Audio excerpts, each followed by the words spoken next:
And hello, ladies and gentlemen, and welcome to another episode of The Kuehl Show. I am your host today, the insider of the insiders, Tyler Kuehl, and we have us another lovely show. We're back live here on Monday night here on 12 Ounce Sports. I know, guys, it was a little bit fuzzy last week, a little bit different, but that's okay. We were having a lot of fun doing so much awesome stuff. Because, you know, guys, we like to make sure, we like to keep you on your toes, right? That's why we're doing all these high school hockey games and all that stuff.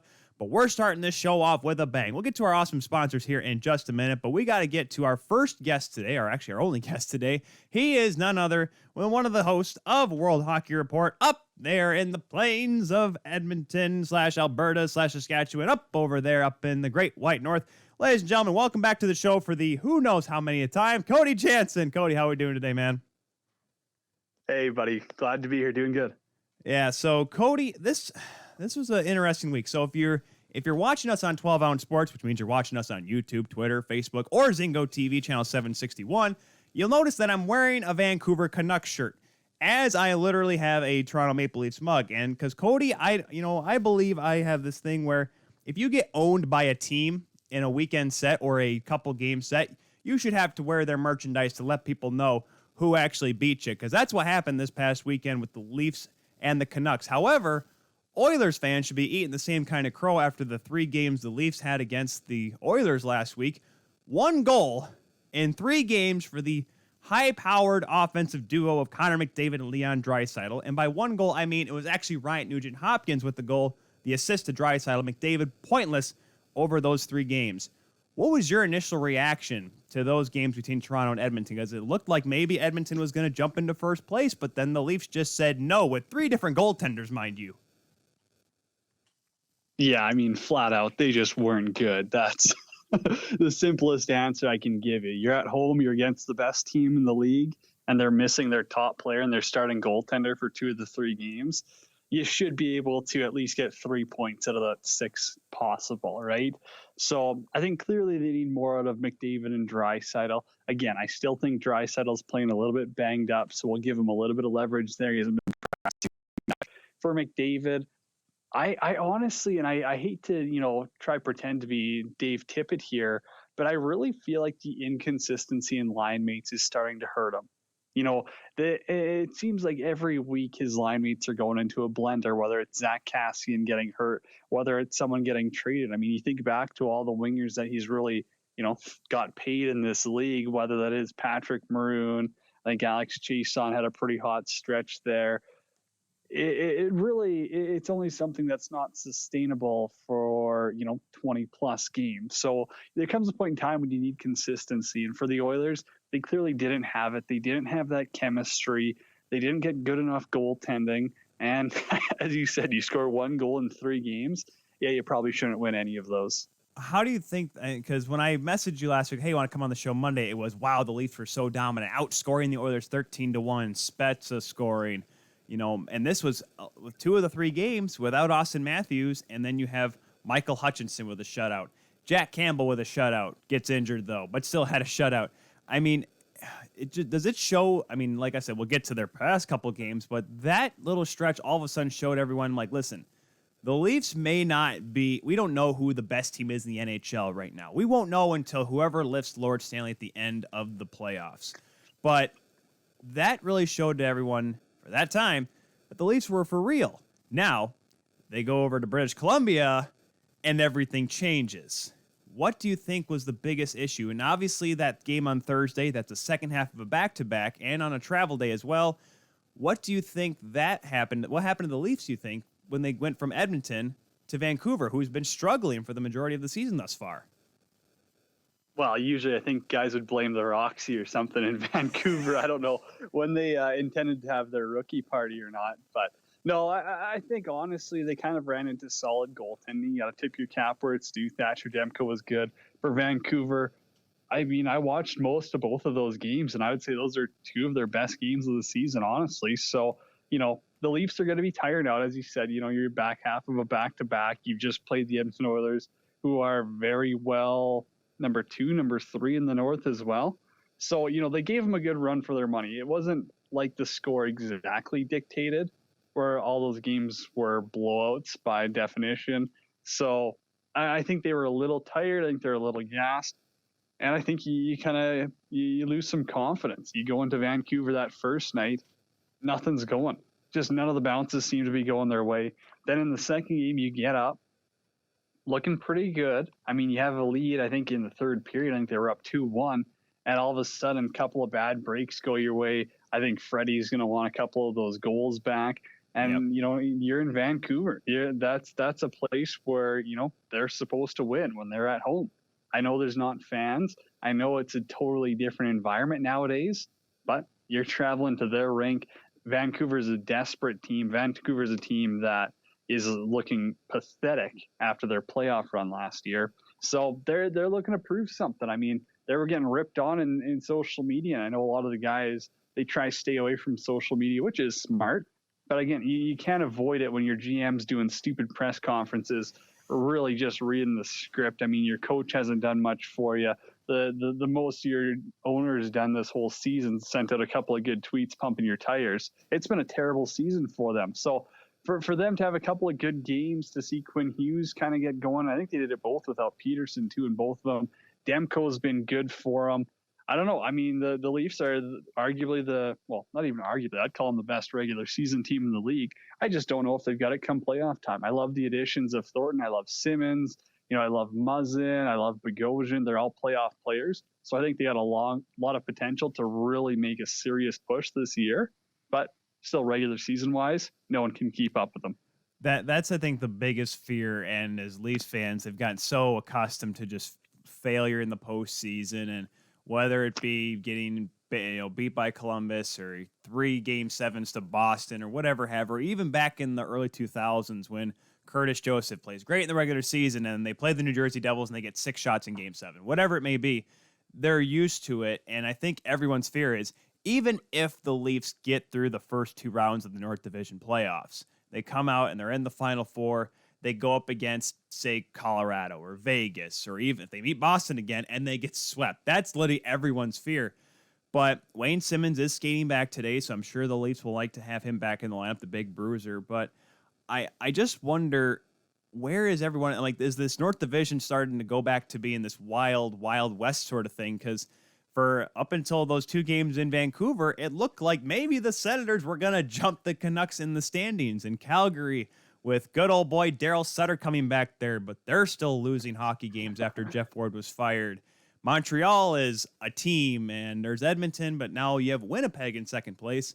Obviously, the Leafs got a 7-point lead on the Jets, but there is still a little bit of hockey to be played. I think the Leafs have 30 games left in the regular season. What should we expect in this North Division as the season winds down? Should we see it open up? Is it going to tighten down? Are we going to have 4 teams within 2 points of a playoff spot in the end? Cody, what's it going to look like? Mayhem. It's just so hard to tell. I think that your number 1 seed's pretty finalized. I think Toronto's the best team. And then honestly, number 2 through 5 could go any which way. I could see Winnipeg being number 2. I could also see them dropping down to number 5. You know, same thing with the Flames, where they're, you know, you hope that they're better than Ottawa and Vancouver. And I think Daryl Sutter gets a lot out of his teams early on. Just his, you know, mentality, how he coaches. He's going to get a lot of that Flames group. But are they still good enough to make the playoffs? I don't know. They've lost a lot of games here, and now all these games are 4-point games when they're playing Edmonton, when they're playing Montreal, Winnipeg, who they still have to see a lot of here. I don't know. I would say, yeah, you're pretty much set at number 1. I think Toronto's got the division locked up. But after that, you know, Montreal. How's Carey Price going to be for the next 7 games? No one knows. He could be a .950. He could also be an .850 goaltender. It's the exact same thing with the Oilers too. What are you going to get out of McDavid and Draisaitl? Are they going to have 10 points in the next 5 games, or are they going to have 0? Yeah, there's a lot of inconsistencies, and I would say the season itself plays into that. You know, this is unprecedented territories. I get it. They played in a bubble last year, but these guys aren't playing in front of fans. It's hard to get the energy up. It's hard to make your own emotion. And I think, as we saw in the Battle of Alberta on Saturday night, you can only do so much. You know, it's a super exciting first period, and then in the second period, it's dead. It felt like a game of shinny out there. Then in the third period, all of a sudden, oh, there's something to play for. and you start to see more hits. You start to see more chances. There's just some life. So you're going to have those ups and downs, and I think a lot of that has to do with just the season it is. It's nothing we've ever seen before. It's incredible, and I remember when I spoke with Ken Wiebe of Winnipeg there in Sportsnet Winnipeg, he told me the Jets can finish between 2 and 6, and let's be honest, he's like, because I think there was an expectation for the Sens to be better. Obviously, they picked it up a little bit late, but then again, I guess maybe it's just teams not taking them seriously or whatnot, but we'll see how they go on. But this division just seemed like it was wide open. Like you said, the Leafs starting to take over, but like we talked about, the Jets are right there now, 7 points back, kind of in a similar spot the Oilers were going into that 3-game set at Rogers Place. They win in there. They were only 6 points back. They were a little bit of a hot streak. The Jets have won 7 of the last 10 games, but they're all 3 of them in Toronto, Tuesday, Thursday, Saturday. Do we look at this set and maybe see the Leafs, I don't want to say go on a redemption tour, but kind of really bounce back and do what they did to the Jets, do what they did to Mark Scheifele, Blake Wheeler, that they did to Draisaitl and McDavid? Or do we see the Jets maybe come with a little bit more of a pushback than the Oilers did against the Leafs this week? I think it's all on the Jets here. I think it's kind of a time where this is the Jets' turn to really prove, are you legit? Can you keep up with the top teams in the North? Or are you just beating the Montreals, the Ottawas, the Vancouvers? I don't know the schedule off my heart, but I guarantee you, if they come out here and take 2 of 3 against Toronto, people are going to start looking at them seriously and be like, wow, that's an actual number 2 team in the North here. That's a team with a great number 1 goaltender, with a fairly solid defensive group and some decent forwards, some key pieces up front, instead of being like, well, they've got some good players here and there, but they got no depth, and they'll make the playoffs, they'll be on the bubble, and then they're going to lose that first round. So it's a real telltale week or stretch here for the Jets, where they got a chance that they can either make themselves legitimate contenders in the eyes of the public perception, or they can kind of go down and be like, well, yeah, they're not even close to the Leafs. Yeah, it'll be tough. Obviously, you'll need your big guns going, but you'll need a great outings out of Connor Hellebuck, obviously, because I believe, there's no back-to-back, so you have the opportunity to play Hellebuck in all 3 games. Let's flip back, though, to Alberta and look at the Flames here. Jeff Ward gets fired. Daryl Sutter comes in. And, of course, here comes the old boys club, coming in there like, oh, my gosh, another old coach, being rehashed, recycled, or whatever. But do you think it'll work in Calgary? Do you think Daryl Sutter is that right guy? Or do you think his methods, similar to when Mike Keenan tried coming back a few years ago, are just going to be passé and kind of be looked over by this younger group? Especially, now granted, I think the Flames should move past him, but Johnny Gaudreau. But do you think Sutter's the right guy in Calgary to get this team back on track? Or do you think it's just one last-ditch effort by Treliving and the gang, and maybe this Flames core, maybe their window has passed? Well, that's a harsh comparison to go with Mike Keenan. I know Keenan's won a couple of games. I feel true. Yeah. It's an interesting one, but from Calgary's perspective, this is bringing back a coach who did have success in Calgary. You got to give him credit there. He took him to a cup before, he won in LA, and he's often, been one of those coaches. And nonetheless, he is from Alberta too. So he's right here, right in the heart. He really connects with a lot of the players, I would say, better, especially a lot of the tougher players, your Matthew Tkachuk's, your Sam Bennett, your Milan Lucic's, your Mark Giordano's. Daryl Sutter's the perfect coach for them, Rasmus Anderson. And so I think he's going to get the most of those guys. I do worry a little bit about, your high-end skilled guys, if they're just going to wilt away. You'd hate to see Lindholm, Gaudreau, those guys take a serious step back because, they can't handle the coaching style. But one thing Daryl Sutter has gotten is a lot out of skilled players early on. When he took over Calgary in 2003, I believe it was, got a lot of that group, got into a Stanley Cup. When he took over LA in 2012. Now I'm just throwing out numbers here. I think it's 2012, his first year there. Yeah, right. Came in right at the play, or a little before the trade deadline, if I'm not mistaken. Yeah, but look at the roster and they were the exact same thing. Everyone going, oh, too much skill. They got no heart, no chance they're doing anything. They'll be an all right team. They'll win some shootouts, but they don't have that heart. They don't have that grit. They don't have that emotion. Daryl Sutter came in and it was just a different looking group. So again, I'm not in the room. We're not in the room. We don't know what he's saying. We don't know what he's doing to them, if they're getting Russian gas or what.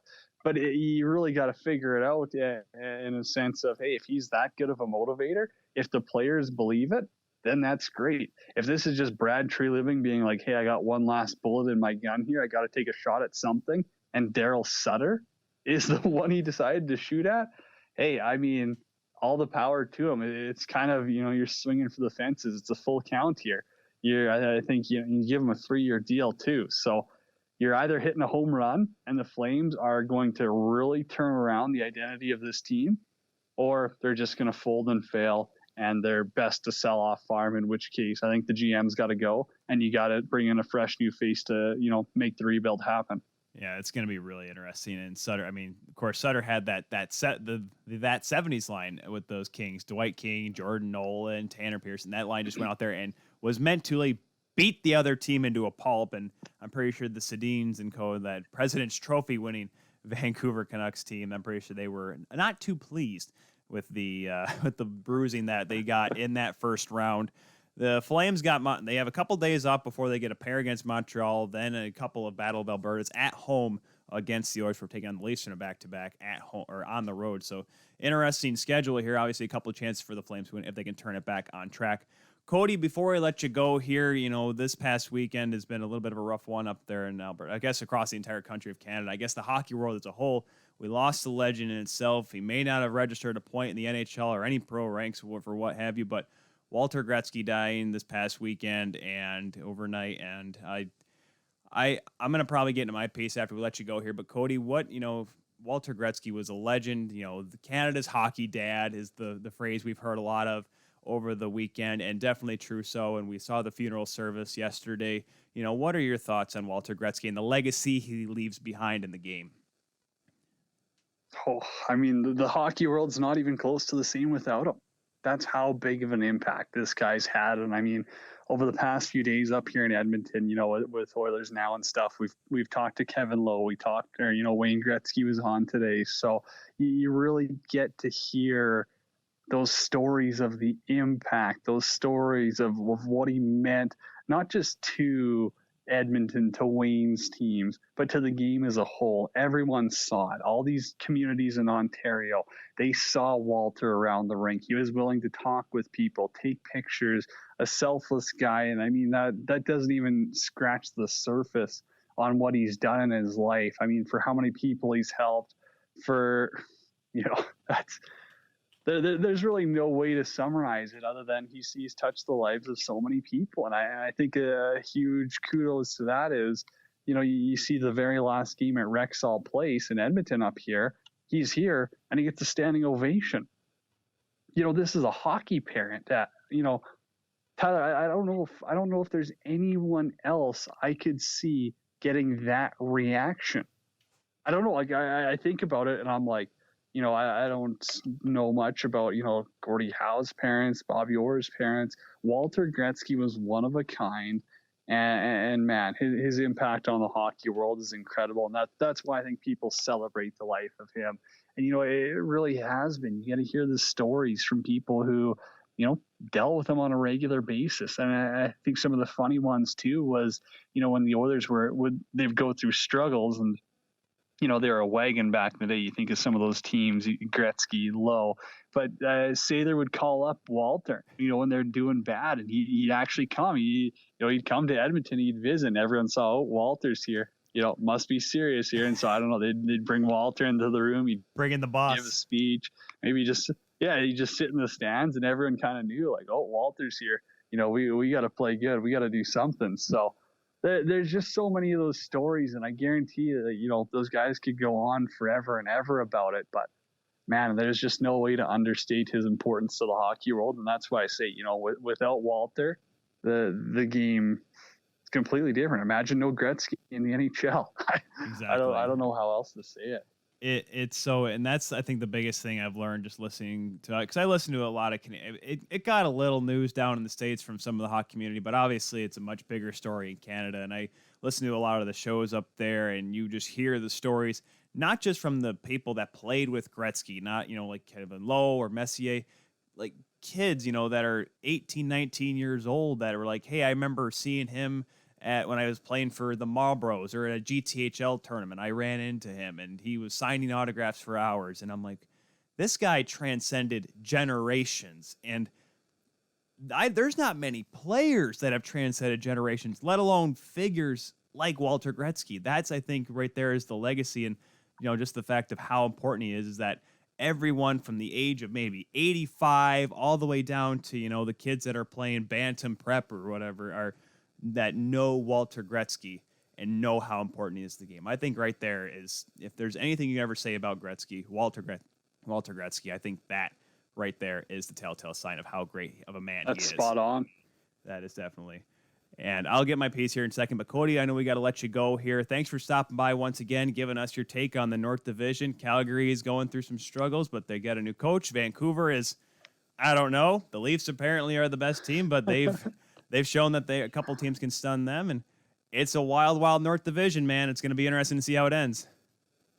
It's the NHL. Anything can happen, right? But no, I think the North Division's definitely been one of the more enjoyable ones to watch, just because any given night, Ottawa can beat someone, the Leafs can go and lay an egg, or they can be the best team to watch in the, all of the NHL. I would say they've got so much skill, they've got so much depth.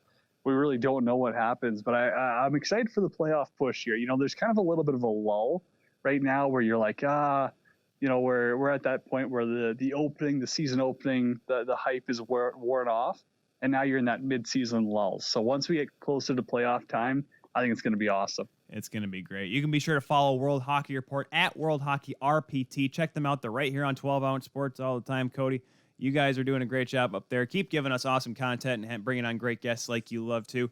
Cody, we'll see you next time. Hopefully we'll talk about it, and maybe we'll see.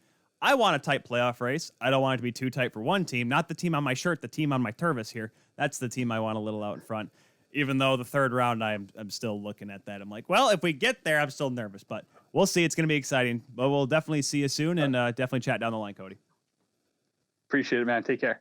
All right, that was Cody Janzen of World Hockey Report sticking around with us here to kick off this Monday edition of the Kuehl Show here on 12 Ounce Sports. As I mentioned, you're watching us on 12 Ounce Sports, which means you're watching on the YouTube or the Facebook or the Twitter or the Zingo TV channel 761. If you ever want to sign up on Zingo TV, don't think you're just doing it for us. Do it for all these other awesome networks that are on there, all these other sporting networks, whether you like esports or lacrosse, there's basketball, like ABA basketball and all that, like the new league, not like the classic 70s hiked up shorts, like the newer ABA or whatever. But there's all sorts of great stuff to watch on Zingo TV. Channel 761 is where you can find 12 Ounce Sports, though. Use the promo code 12 Ounce. That's number 1, the number 2, the letter O, and the letter Z or Z for you improper English users. So, yeah, so let's get into I'll go a little bit more here with Walter Gretzky, because he passes away over the weekend at the age of 82, and it was very sudden. Because we knew he was older and he had Parkinson's. And I guess, obviously, we weren't sure what his health status was, because really, then again, during this pandemic, there's been a lot. I'm not saying it's been hush-hush around the Gretzky family, but he hasn't really been in the limelight as much over time. So, but when I heard the news, first of all, it was in the middle of the night, and my heart skipped a beat, because whenever you see Gretzky passes, no matter what the first name was, it was not going to be good.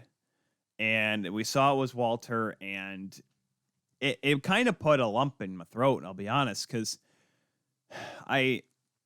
when I was a kid, of course, everyone when I was growing up was, oh, Wayne Gretzky, he plays hockey. He's the great one. Everyone knew who Wayne Gretzky was. He was the epitome of Michael Jordan basketball. He can go around the world and everyone can look at that guy and they say, hey, I play hockey. Oh, Wayne Gretzky plays hockey. Yes, everyone knew that.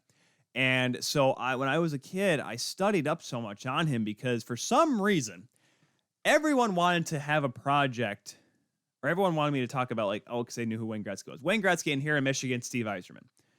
And I actually did projects on both of them in school. We were in 7th grade, and for some reason, my teacher, we did a course on Canada. And this is probably where I really started to love Canada when I was growing up, because obviously I went there when I was in 5th grade, going up there as a peewee for a tournament up in Toronto. Actually, pardon me, we were in Rexdale. We played in Rexdale, Canada Ice Sports in Rexdale. But we got into 7th grade and we had to do this project on famous figures in Canada. And there was this laundry list of people from Pierre Trudeau to there's so many other figures that I remember, historical figures. And one of them, of course, was Wayne Gretzky. And we drew names and we went down the list or whatever, right? And everyone's looking around because everyone sees Wayne Gretzky. I'm like, this is easy. And myself, who studied up on Wayne Gretzky and who knew a lot of his history, was literally saying, I'm like, if someone does this is the problem I have nowadays with, whenever I hear other people talk about, broadcasts that I know or college hockey that maybe I don't think follow it as tightly as I do. I listen to them and I'm like, all right, that's right, but there's more to it. So I'm like, if someone gets Wayne Gretzky, I'm going to criticize him so hard. But whose name came up first? Mine. So I got Wayne Gretzky. And I'm not kidding you guys. I did that entire project without a lick of research.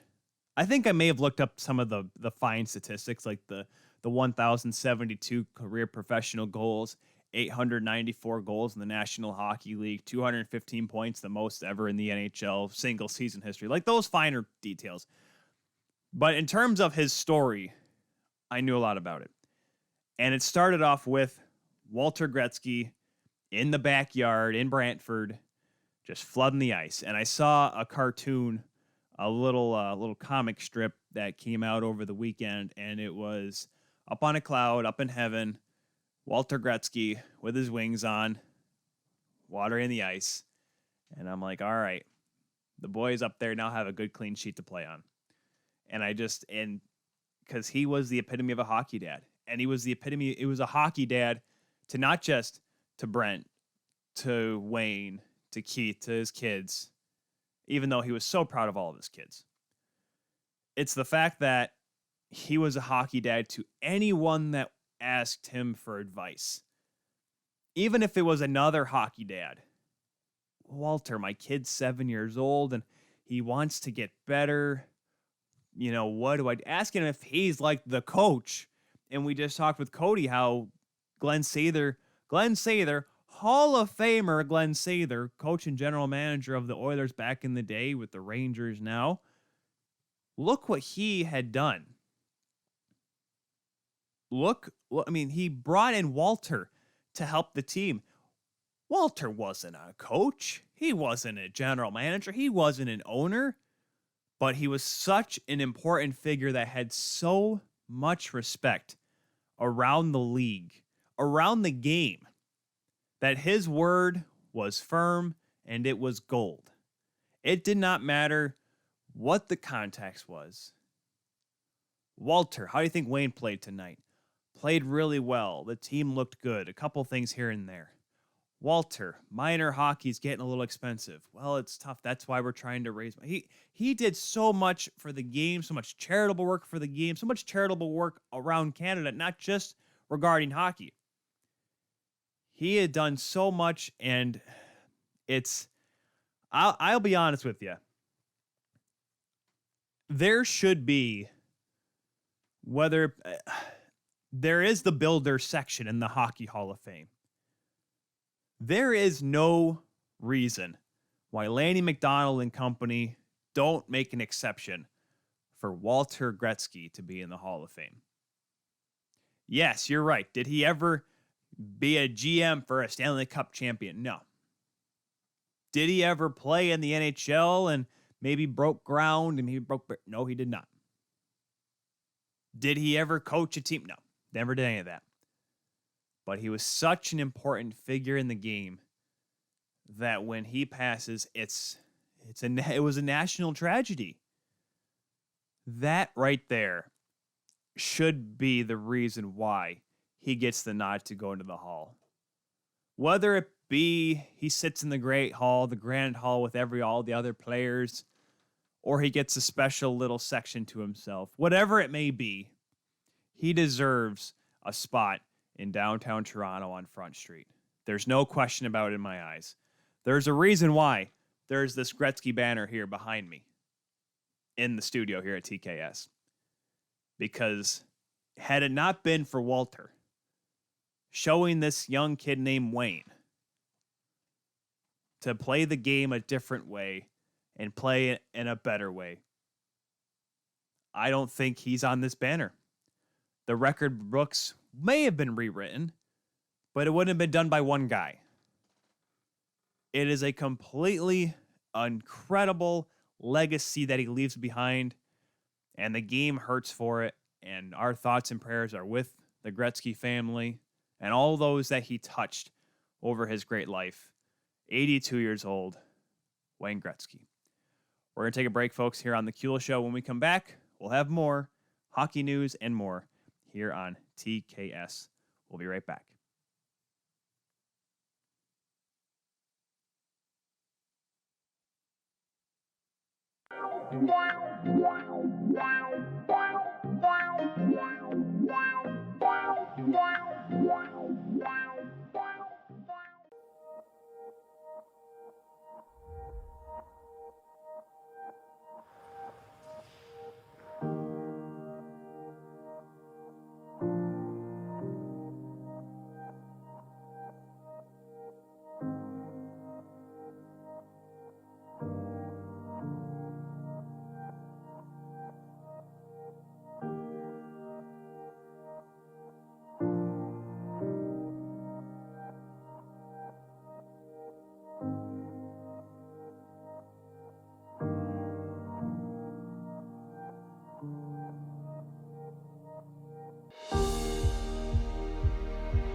And welcome back, everyone, inside the Kuehl Show here on 12-Ounce Sports. Here on this Monday, March the 8th, International Women's Day. We'll get to a little bit more about the women's game in just a minute, including some big news out of the National Women's Hockey League. If you haven't checked it out today, hashtag International Women's Day 2021, hashtag IWD 2021 as well on the Twitters. A lot of news coming out of there. Yes, folks, Tyler is wearing a Vancouver Canucks shirt today and a Toronto Maple Leafs mug. Hey, I've worn this shirt before on the show. Brendan Batchelor. Remember we had him? Play-by-play voice, radio play-by-play voice of the Canucks. Remember a great interview, how that was? That was fun. And I wore that shirt then, too. I like this Canucks shirt. I do want the skate blade shirt, though, right? I want the black skate blade shirt. That's what I want. I don't want this Sprite jersey that they have now, this reverse retro. Even though I did have to suffer on Saturday night, because I didn't have any games that Saturday, I was able to watch the Leafs lose to the Canucks, and I watched Arizona and Minnesota go up one-on-one because it was the free game, the Adidas Reverse Retro free game on NHL.tv, which was Subway versus, I don't know, I've been trying to come up with a nickname for the Coyotes' purple alternative jerseys that they got now. For some reason I was coming with grape soda, but it wasn't working out because I don't really know many grape soda specific brands. I mean, here in Michigan, we have Faygo grape soda, which is really good, but I couldn't come up with one. Because you can't say the Faygo Coyotes, because here's the thing about Faygo and Arizona. They don't exist. They're on opposite ends of the country, so it couldn't work out here. But we are live here once again on 12-Ounce Sports and this Monday edition of TKS. No Sunday this week.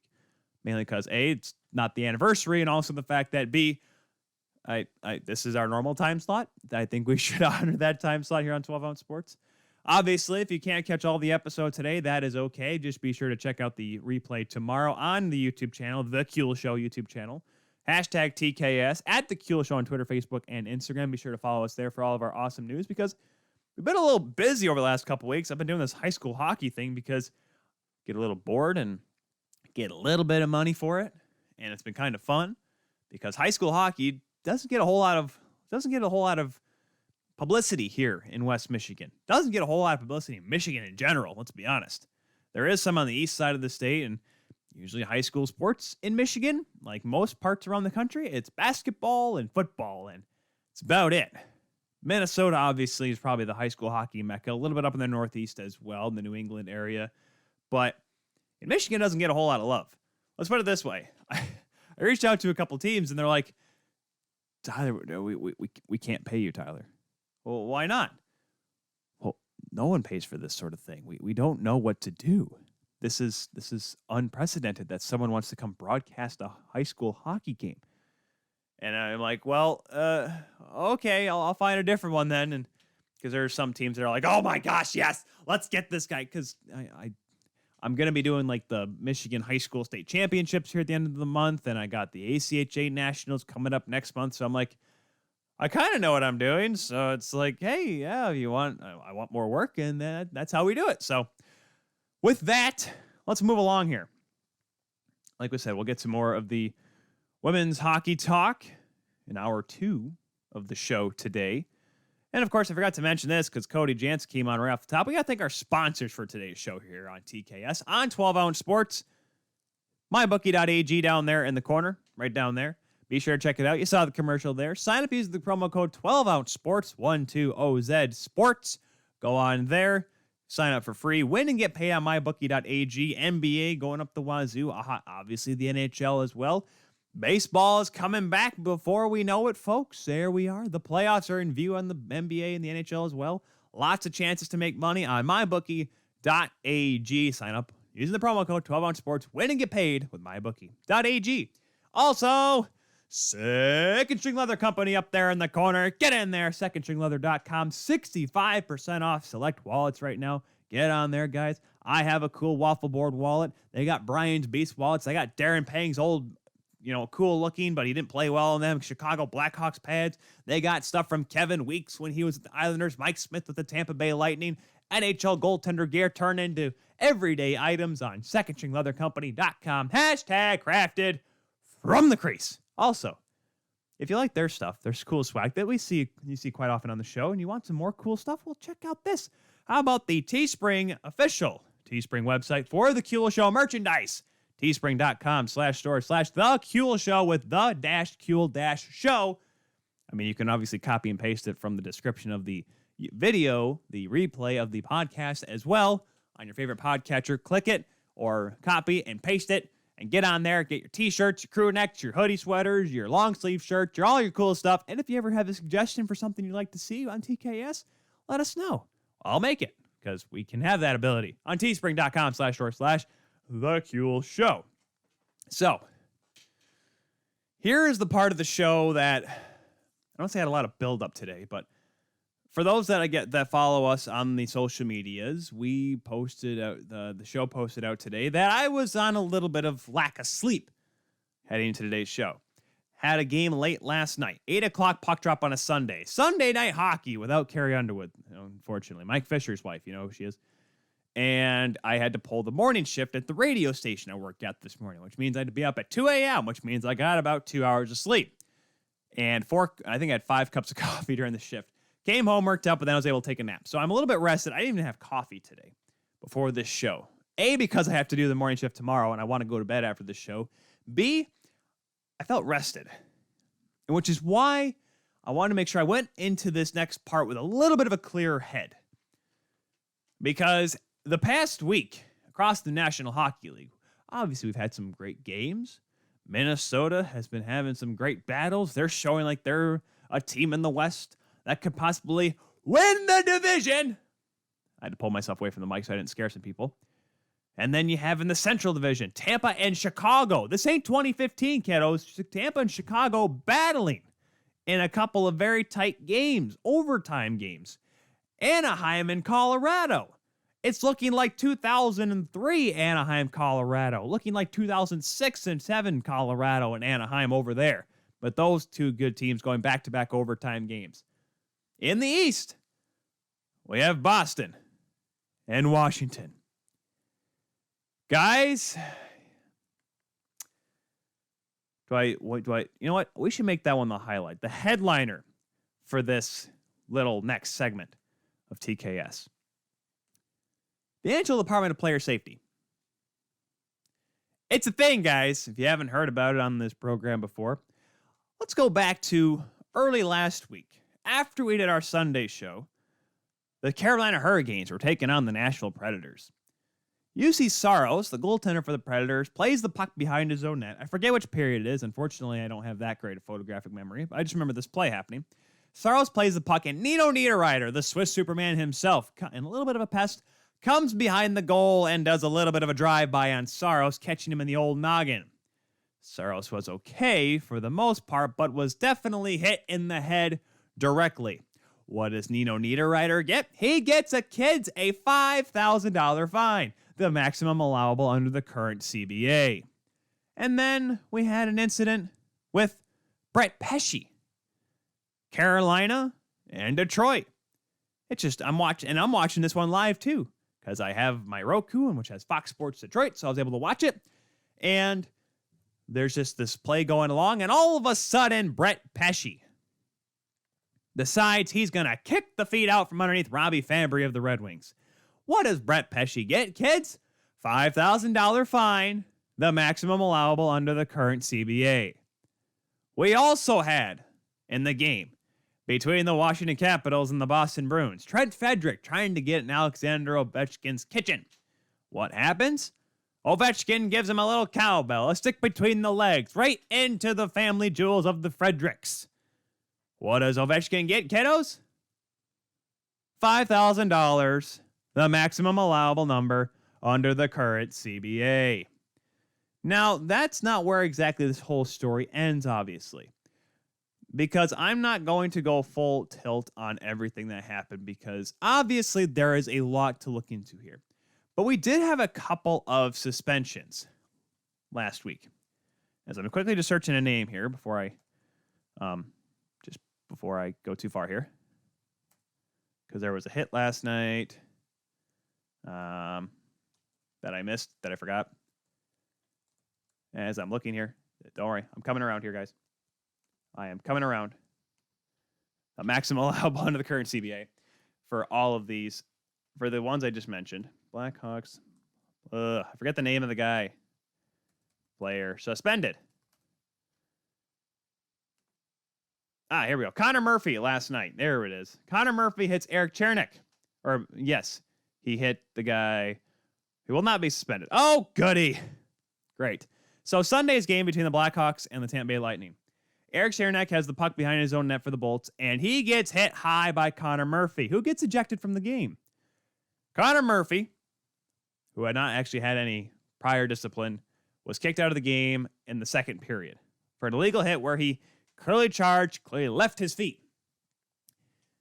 Which makes you wonder, kids, what in the heck was that all about? And I get it. So they kicked him out of the game, but here's the problem. No supplemental discipline.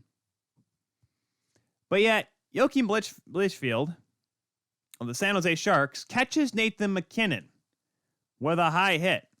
A blindside hit, by the way, if for those that may not have noticed, those that didn't watch it last week. What happens to Blichfield? 2 games. Now, ladies and gentlemen of the jury, if you remember my first rant of the season, I have to distinguish which one it is, because there's been a couple on this show this season. Now, how many we've had over the, almost 4-year history of this program, I can't quite say yet, because of the fact that it's a big number. It shouldn't be a big number, but it is a big number. We actually started this program around the time George Peros was hired in to be the head of the NHL Department of Player Safety. However, Nathan McKinnon gets hit in the head. He gets 2 games. Tyler Myers does the same thing to Yoel Armia of the Montreal Canadiens. Myers gets donut. 0. No supplemental discipline. Alex Chason, kind of not resulting in a hit. Alex Chason got suspended 1 game for cross-checking Jimmy Vesey in the head after one of the losses last week between Edmonton and Toronto. I think it was game 2 because Hutchinson was in net for that one. So that's okay because, after the play, after all the kerfuffles, you give him a cross-check to the head. Okay, 1 game, that's fine. But let's kind of break down everything that's going on here. Kyler Yamamoto also got suspended. He didn't get suspended. Who am I kidding? I'd be lying to myself. Kyler Yamamoto for tripping Rasmus Anderson got fined $854.17, the maximum allowable under the CBA for a dangerous trip. Not a slew foot, a trip, even though Yamamoto used his foot. Okay, kids. We'll get to that one here in just a second, but let's kind of break down the inconsistency that we have before this past weekend.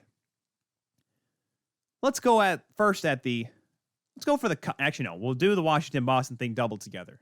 You know which one I'm talking about. We'll get to it. If you're following the ticker right above me here, you know where I'm about to get to. Then again, if you've actually followed us, followed me on Twitter, followed the shows on Twitter, you know which one we're getting to. Something with a 4 and a 3 and some guy losing his stupid lid.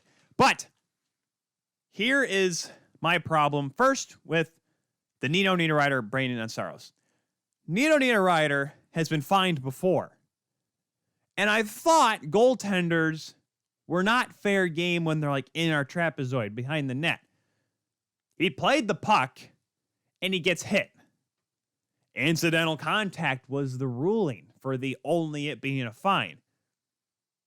Thankfully, as far as we know, Saros isn't gone for a long period of time, or else that could have been a huge issue. Now let's jump to these slewfoots. Yamamoto wasn't nearly as bad. But here's the thing with Brett Pesce and Robbie Fabry. Pesce, at center ice, they're going to the benches, kicks him in the back of the leg. Straight up took his leg and swung it around like he's Johnny trying to sweep the dang leg, takes out Fabry. Thank goodness Fabry doesn't have an LCL or an MCL tear after a play like that. If you're a soccer fan, that's an automatic red card and the guy gets fined for it as well. Pesce got a 2-minute minor for tripping. 2 minutes. Mickey Redmond on the broadcast. Mickey Redmond, by the way, George Peros, is a guy that played back in the 60s and the 70s when the game was a little bit more of an outlaw type of game. He thought that was a missed call. He thought that should have been more than just a 2-minute trip and a fine. Mickey Redmond, George Peros, who actually was able to play the game, unlike you, even though you went to college and went to Princeton and played in the NHL for a long time, he actually could score about 30 goals, scored 50 a couple times for Detroit, and could also kick your teeth in on the ice. So let you know, Mickey Redmond knows what he's talking about. So Brett Pesce, kicking a guy in the back of the leg, that gets a fine, even though it could have been worse. Did he have to actually, draw blood for it to be an actual penalty? Did he have to go full Matt Cook and stop him in the Achilles for it to be a suspension? It shouldn't be.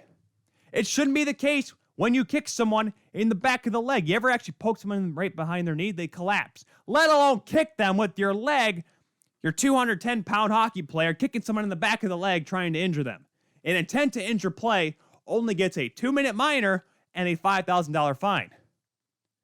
Do we really want to go into the whole, how much that actually is involving in Brett Pesce? You know what? Let's do that. Let's do that, children. Hey, let's do that. All right, come on. Let's check this out. CapFriendly.com. Help me out here, friends. Come on.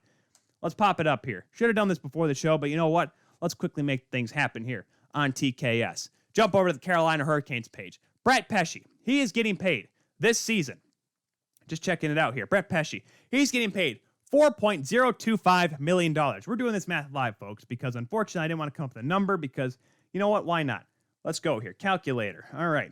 4.025. And we'll divide that by, let's go. Oh, gosh. We'll do it by 5. That is, nope, that doesn't make any sense.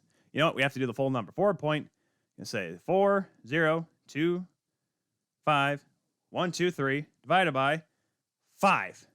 1, 2, 3. That is literally, 8% of his contract? 8% of his contract. No, that is not even. That's like 0.08 of his contract. What in the world is this? It's ridiculous. $5,000 to me, that's a bit of coin. I'm buying a new car if I hear that I need a $5,000 bill to fix my Subaru. I'm getting a new car at that point. Brett Pesce, who's getting paid over $4 million, $5,000 is a tax write-off. But that's still, despite the intent to injure, the kick, the sweep the leg, the dangerous play that could have put Fabry on the shelf for a long time. Fabry, who has had injury problems over his entire career, which has derailed the potential that he had when he was back in St. Louis, now with the poor Red Wings, could have done worse to that guy. But that wasn't even the worst thing that happened last week. Boston and Washington. A rivalry that I did not think we were going to have this season, despite, yes, Zdeno Chara going off to the dreaded Capitals after a long extended career as the captain of the Boston Bruins. Trent Frederick. Have you heard of this kid? He's a young guy. A little bit of a spunk to him. Hasn't done anything Brad Marchand-esque yet. However, you can tell he's getting under the skin of other teams, and if the Leafs have to play Boston, I'm pretty sure I'm going to hate him. However, you know what? I give him the Matthew Tkachuk look right now. He plays tough. He can play on the power play. All right, I'll give him a chance here before he does something stupid. However, he's trying to get up in Alexander Ovechkin's kitchen. Ovechkin, who is no slouch himself, he's a little bit of a tough cat, likes to throw the body around. He's got in a couple fights. Poor Andrei Svechnikov remembers that a little bit, by the way. That was also the game where Brett Pesce decided to try to go after the back of the knee and try to end Robbie Fabry's season. Yeah, that was the first game ever between Andrei and Evgeny Svechnikov. Good job there, Gino. You got on the ice. Svechnikov, the other one, the younger Andrei, scored twice in that game, so it didn't go well for the older Gino. However, Trent Frederick went after Ovechkin. And Ovechkin says, I've had enough of this one, children. What does he do? He takes his stick. I think it's CCM. Who cares? He goes between the legs and right between the legs of Frederick, knocking him down. Despite the blatant intent to injure, $5,000. All right, kids. Superstar player chops a guy between the legs. Cowbells him. $5K. Brett Pesce going after, yes, probably a considerably washed up Robbie Fabry. $5K. However, Joachim Blichfield gets 2 games for hitting Nathan McKinnon. And I get it. You want to protect the star players in this league. However, don't you want to protect the players as a whole? Don't you want to let the players know that, hey, it doesn't matter who you are. If you do something stupid, you're going to get penalized for it. Not that you're going to get a slap on the wrist if you're Alex and Ovechkin. However, if you give a guy a concussion, but he's a star player, he gets 2 games. But Yoel Armia, on the other hand, Tyler Myers hitting him, that's okay. And then, to cap it all off, Tom Wilson decides to make an appearance because apparently he felt left out in all of this news with the NHL Department of Player Safety. It felt like it had been a while for him. So the puck gets chipped into the corner in the Boston zone. Brandon Carlo going back for it. He's doing battle. I forget which capital it was. Oh, it's Vrana. Excuse me. Jakub Vrana. Excuse me. With the Capitals. He turns away, looks to go into the near side corner. Tom Wilson decides to come in, and let me tell you, kiddos, he runs him into the boards, and Carlo goes loopy right away. Into the boards, head into the boards. He ends up getting concussion. Has to go to the hospital for the concussion. And Tom Wilson gets, during the game, nothing. However, here comes the Department of Player Safety storming in, riding in like it's the cavalry. Coming in there with the horns blaring and everything. We're going to have an in-person hearing for Tom Wilson, which means, kids, it's going to be a big suspension. Let's go. Make an example out of this, Yahoo. 7 games. 7 games for Tom Wilson. Tom Wilson, who George Peros said, had he kept doing all the stupid stuff he was doing, it was going to be tripled. Because remember, when he brained Oscar Sundqvist in the preseason back in 2018, he got 20 games. All right, yes, it got freaking brought down to 14 because that stupid third-party arbitrator that the Players Union or the Players Association's allowed to have, which was an absolute gong show of a decision. I get it. It's part of what the Players Association has to try to fight suspensions and whatever. But when you say, as the Department of Player Safety, if you say that you're going to continue to penalize, and the next time he does something stupid, you're going to punish him more severely, and then instead of tripling it, because apparently that was the rumor that he would triple the next time Tom Wilson did something, instead of tripling it, you do the complete opposite, and you bring it down by about a third. What are you actually saying here? Are you not even trying? Do you not remember what you say, George? Is that those punches to the head kind of making you a little bit woozy? Huh? Are you trying to, do you forget what's going on? Do you kind of sometimes get a little bit hazy about your memory of what it was like to get knocked down and have to get stretchered off the ice in a fight with Colton Orr. Do you have to remember that? Did someone have to show you the video to remember that? For someone have to tell you to remember, hey, remember what you said about Tom Wilson? Did someone not tell him that going into that? No, yes, there have been a lot of people that have come out and said, oh, but he wasn't charging into the corner. You're right. He did not stride in from the top of the circle. John Scott today on his podcast, he said there was nothing wrong with that hit. I love John Scott. That man inspired me on how everything played out during the 15-16 season. And what he said is true. Was Tom Wilson skating into that corner full speed? No, he was not. You're right. No, he wasn't. I'll give him that. Shouldn't be charging. I called out Frank Saravelli on TSN because he said he went shoulder first and then he followed through. Okay, that's true. And I said, well, that should be charging, right? Okay, watching it back, you're right. Not charging. Boarding? Is that why it's only 7 games? Because watch the playback, kids. I can't, unfortunately, because I don't have those video rights with the National Hockey League yet. And after this rant, I probably won't be in good standing with the league in general. However, look at the problems we're having here as we're looking at Tom Wilson come into the corner. Tom Wilson, when you go into the corner like that, after a defenseman, post-2005, we'll say, you go into the corner and you kind of sometimes will let up, right? Maybe you'll throw a firm check, but Tom Wilson wasn't looking for a body check. Look at his eyes.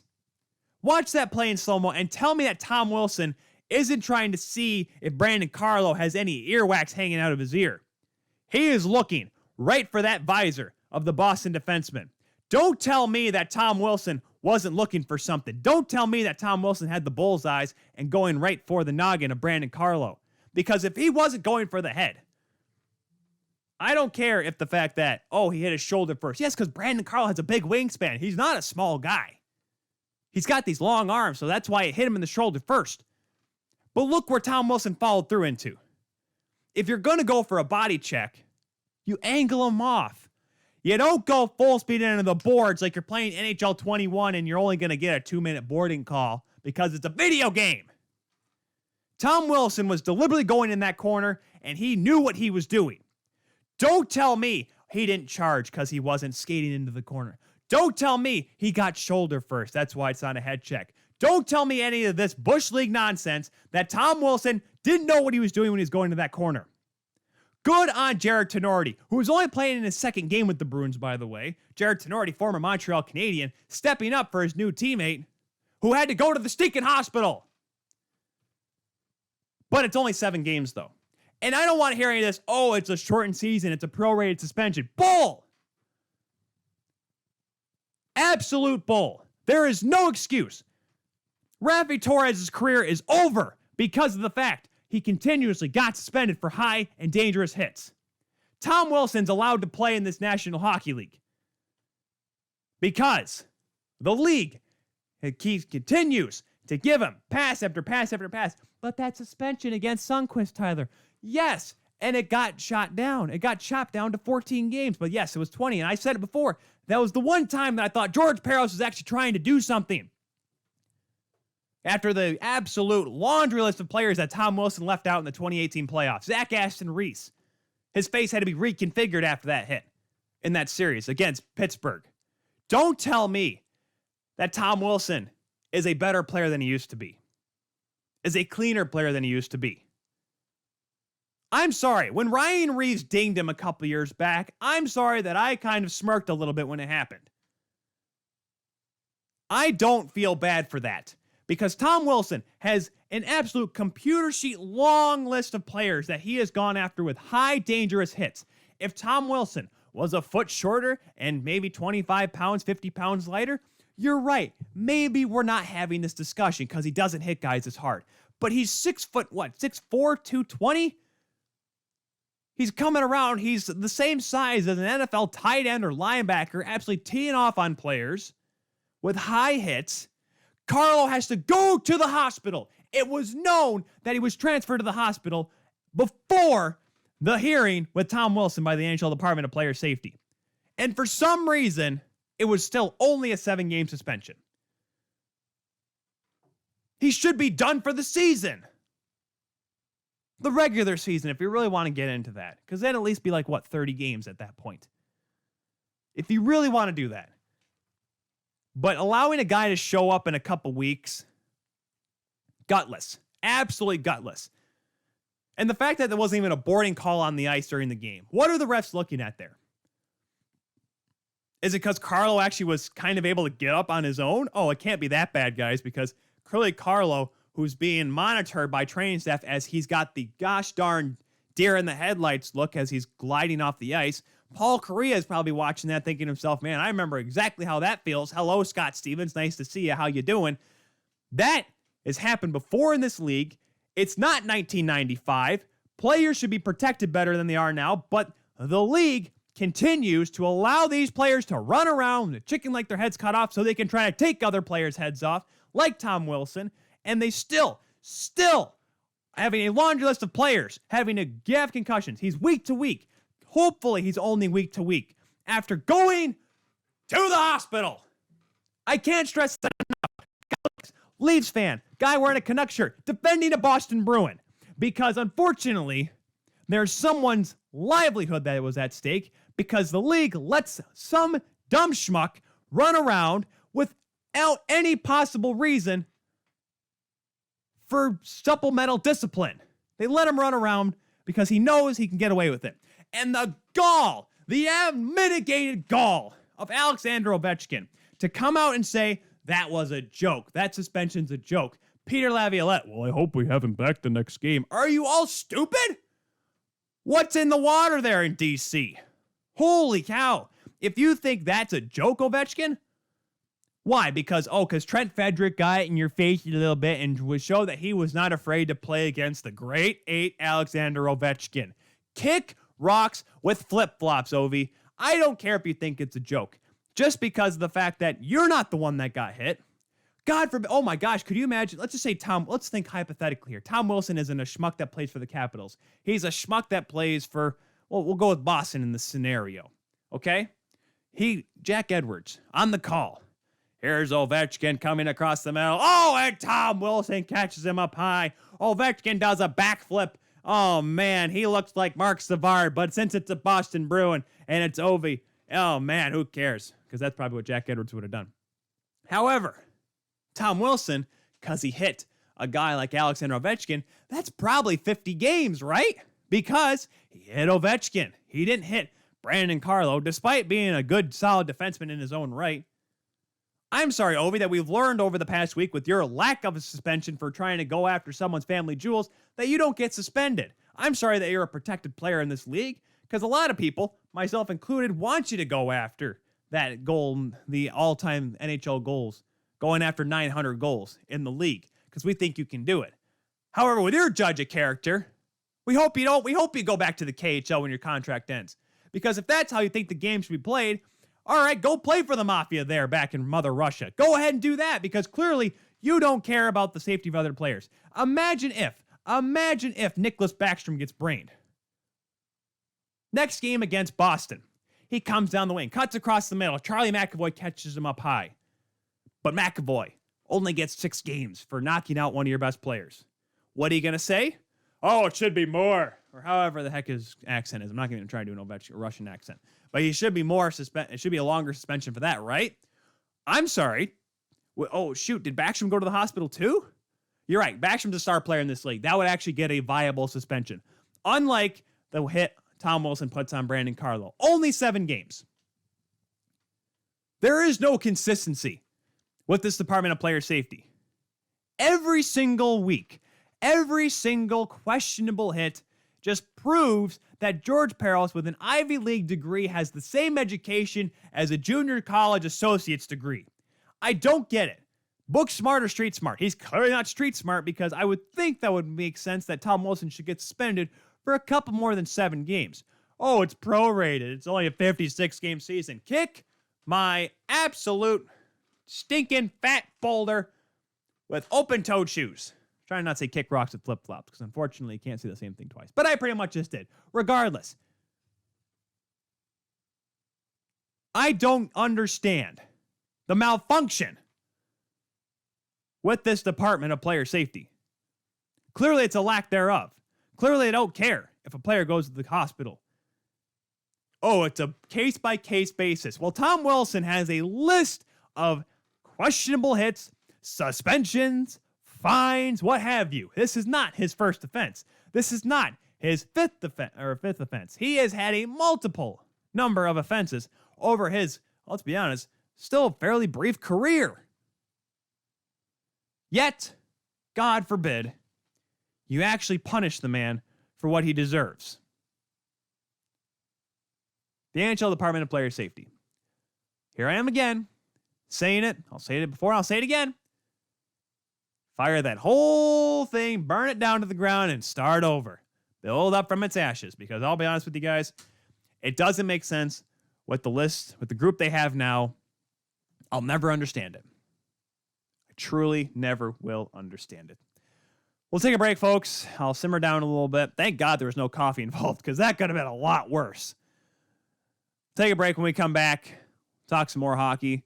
We'll get on the women's side of things. We'll talk about the Flames a little bit more and how they've actually been doing statistically. And we'll also talk about the Pro Women's Hockey Players Association showcase that they had in Chicago this past weekend, and the breaking news, not the breaking news, but the news of the day coming out of the National Women's Hockey League.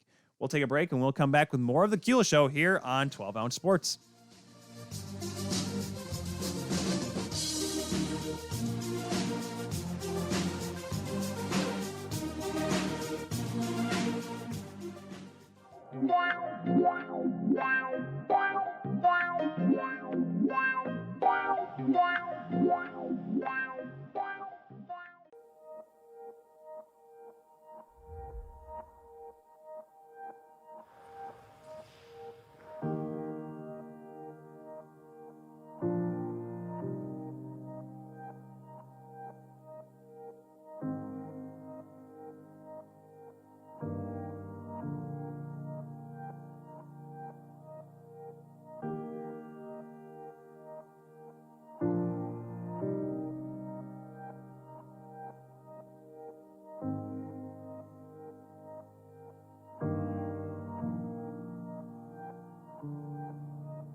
And welcome back, everyone, to the Kuehl Show here on 12 Ounce Sports. Tyler Kuehl here on this Monday, March the 8th.